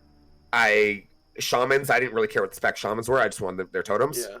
And we cleared it in 2 hours. Cleared it in 2 hours, right? Mm-hmm. There's guilds that clear MC in 3 to 4 hours, which is twice as long as that. Yeah. Join a guild like that. Those are the kind of guilds where you can join as PvP spec. It's going to take longer. That's the trade-off, right? Exactly. That's the trade-off. It's going to take longer, but guess what? You can probably join, a rep pal can join that guild and get a 2-hander. Right. I think in those guilds in particular, though, Scarm, because in a lot of the guilds that you're running and some of our top raids, you guys all take a ton of pride in your play and you want to be the best. Especially in the more casual guilds, I think it's important to have some sort of objective standard, so that way it doesn't feel like you're calling people out and either embarrassing people or having those. Yeah, my whole thing is I get pushback every time I bring up the idea of parses, because to over obsess about it and fixate on it could be problematic, right? But at the same time, having they're very useful in the sense you can set an objective standard because you're performing. Absolutely, and that's what we do with them too. And you don't want to call anybody. And one problem with that for certain guilds is, I'm not trying to just come with negative, but one problem with that is that raids are 40 people. If you have an objective standard, and if it's objective, I would assume that would mean if you don't meet the standard, you don't raid with us, right? You're there, here you're not. So can you find 40 people who will meet that standard, proper class balance? And if you can, the standard's 50% though. I'm saying, imagine 50% parse was the standard, right? That's where it becomes. That's where if you're below 50%, we've agreed collectively that you're wasting people's time and money. Okay, great, yeah. And if you can find 40 people that meet that, then great. That's not some guilds, they fall apart before they even put together 40 for Molten Core. Yeah. Anyway, it's practice good fundamentals. You want to have consistent core values in any guild. Values with raiding, values with not being in the raid, how people interact with world chat on forums, stuff like that. You just absolutely, guilds want to have rules and values like that, and you want to and somehow keep convincing people to show up week after week. That's how you have a guild. Makes sense. So we're a little bit over now. We've been streaming. It's good though. It's good we're over. I'm happy because we're having good conversations. Yeah. I always love having you on Sparm. You two is great. We always have really good conversations. Great. Man. Sorry if that was boring, Grace. But I know you're not. Oh no, I was talking to chat the whole time, and it's hard for me to weigh in on that specific conversation. But it was good. I like listening to it. Oh, one thing. Can I ask this? I wanted to ask this earlier, and we kind of wrap up with this. What's the pacing of the rest of this content? How exciting is it going to be for Nax to come out? Do you think Blizzard can still meet that? Oh, geez, I hate to say it, 1.5 years, because I was thinking 2 years minimum for Classic. But the way things are going, how long do you think Classic is going to milk Nax? Because there's going to be excitement, there's going to be hype. There already is for the next big thing. BGs are coming out. The World Bosses just came out. Dude, whenever AQ and ZG comes out, it's going to be insane. When do you think Nax is gonna hit? I don't know, because I feel like they could hang on to that excitement for as long as they wanted to. But I feel like I brought this up in a weird way, it didn't fit in this conversation at all. No, I mean, it makes sense to me. I personally, my 2 cents on it is I'm happy with the brisk pace of content. I am playing Classic, I'm happy with the idea of fresh, and then from them learning from this first wave of servers and producing more servers that are more accurate or finer tuned based on community feedback and all that. But I see more issues with keeping the content stale for a longer period of time than I see issues of briskly pushing it out. I feel like there is a risk if it drags on too long that it just fizzles a little bit. I don't know. I kind of. I don't totally disagree, but I do disagree a little bit. it would be nice to know that we have like at least 6 months of say like you were saying, Scarm, of MC and Oni, and then to BWL, and then have ZG come out, have a nice gap between BWL and AQ with ZG in the middle. And I look forward. I want to be playing this game for another year and a half, honestly. And yeah, me too. I really don't want to rush things. I think playing at a nice steady pace. I want to enjoy the time that I have. I want to level some alts. I want to play my alts up. And I'm really excited for Nax to come out, but I can wait. I want to enjoy the time that we have. How about you, Scarn? Yeah, I mean, I could play Classic for longer than that probably. For me, I could do Nax forever, until like, just to give an example, the server my YouTube videos are from, my private server. That server, for about a year of raiding time, server had like a couple hundred people in it between both factions, right? That server, not a lot of PvP, it sucked, but you could still raid. That was why I was playing, right? That's why I was playing the game to raid, and you can still do that as long as you got 40 people. And so that's what we were doing. It was amazing. I could keep doing that for a long time. And I'm in no rush for Nax because I could just keep playing the game, but I can't wait till Nax comes out. I guess the reason I bring it up, and my own concern is I want to have, because we're in MC right now, we're gearing everybody up. I don't want the raid content to come out sooner than whenever my raid is ready for it to come out. Like we're gonna be getting gear every week. I don't know. I just want the gear to be relevant. The gear's always gonna be relevant. Comes out. It will. People run MC in Phase 6 because warriors want bindings. Sure. Casters want toe up. That's the interesting thing about the one thing I've said this a lot about vanilla is if anyone ever played TBC, right? In raid and TBC, let's say you got to Sun War, got to Black Temple. Once you cleared a raid tier, like once you got to Hydro Black Temple, you didn't do SSC and TK. You didn't do Serpent Shrine and Thames Keep, like ever. You just didn't at all. So Classic's not like that at all. Like Multicore, Blackwing Lair, Drake, the 4 trinkets. There's Drake Fang Talisman, Rejuve Gem, Nelthalian's Tier. You can fill a raid with those behind those 4 trinkets. Onslaught Girl off a rag. And Onslaught Girl, yeah. Like I don't like by design or not. I don't know. From a PvP perspective too, man, there's plenty of stuff to choose from inside MC. Like tier 1 gear is sick for PvP for a lot of classes. People want alts. Like, what if you were on alt in Phase 6 and you want some tier 1 on it? Exactly. And you're a good player, but like, hey, no shit. Y'all making me feel good, leaving things off on a good note. This episode kind of was started because all this content is coming out pretty quickly, but yeah, I'm glad y'all. I love that about Classic. I'm optimistic. Yeah. Last closing thoughts, guys. What do you in the chat answer? Do you think it's I don't know what's the best way to structure this question? You excited about BGs coming out? You think it's the right decision for BGs to come out in 3 weeks? You guys happy about that? Maybe. I think probably all of us are thinking it's a good decision. I don't know. Would you guys agree? Like, I'm excited for it. I think it's going to. Unfortunately, there were pumped. Happened because of how the game was launched, and with the servers not being perfect and things like that, and a lot of people complaining about getting ganked and this and the other. So I personally, like I said, I'm going to enjoy doing BGs. I can understand both sides to it. I really can, but I personally am looking forward to doing some BGs. Yeah, but so sorry. You wanted more of a delay until the time came out. I didn't mean to put words in your mouth there. Is that your opinion on it? You wanted more time for this Phase 2 to roll before Phase 2.5 comes out? It's hard for me to say. I mean, in a perfect world, yeah, but then you have to look at how the game came out, right, and how everything happened, right? So, like, in a perfect world, I would have loved to seen a longer Phase 2 with more world PvP, but I don't think what happened in the way that it happened kind of allotted for that. You understand what I'm saying? Mm-hmm. I don't think that we really had that option with with the Classic that we have. I mean, it could have happened, yeah, but I think a lot of people are upset. So that's kind of my get of it, I guess.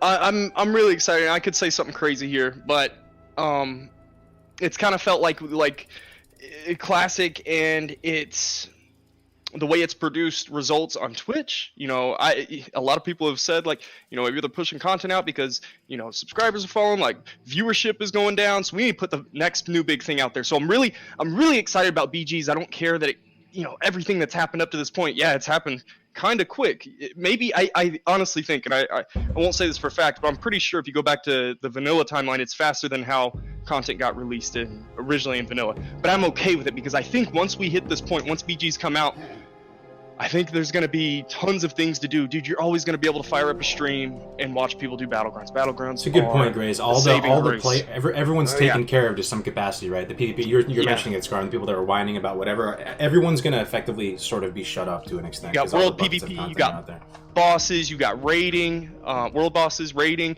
I mean, you got something for everybody to do, right? And so hopefully this will give Blizzard a chance to slow things down a little bit, which honestly, I think the majority can agree they'd like things to be rolled out a little bit slower. So up to this point, I'm kind of skeptical. It's a little scary. Things, are out super quick, and it looks like, Classic's going to be done in a year and a half, but I think things are looking up. I'm feeling good about it. Battlegrounds in 2-3 weeks. Thanksgiving next week. What do you think, Scarm? How are you feeling?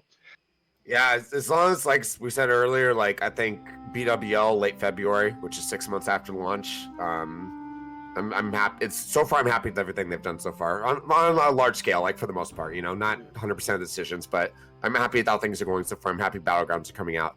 If BWL comes out about late February, I'll be happy with that. Nice. Sounds good. Well, thank you very much for all of your time today, guys. It's really appreciated. Scarm and Grays, man. I'm gonna put their links to their channel, and can you put your channel in the chat, Grays? Yeah. If you guys like GMA, you want to support GMA, you want to see more content, please make it worth the guests' time by subscribing to them and supporting them as well. So Scarm stuff is in both Twitch and YouTube, especially you guys on YouTube. I put his Twitch there, so if you guys watching on YouTube, that might be a nice little thing you didn't know about on another platform. So I'm streaming in about 4 hours, guys. 4 hours from right now. And both these guys have amazing content. You're gonna want. Absolutely. We're raiding tonight. I'm raiding Fury Prot, main tanking, dual tank, Molten Core. Oh, nice. Yep. I'm getting world buffs as we speak. It's going to be flasking, all that. It's going to be great. Nice. Do you want to host now, Scarm, if you're going to stream, or no? No, I have to leave the house for like a couple hours right now, but then I'll be back and then I'll be streaming. So, yeah. Okay, gotcha. Thank you. We're going to host someone smaller right now, Mausen. Any final thoughts, guys? Everyone good?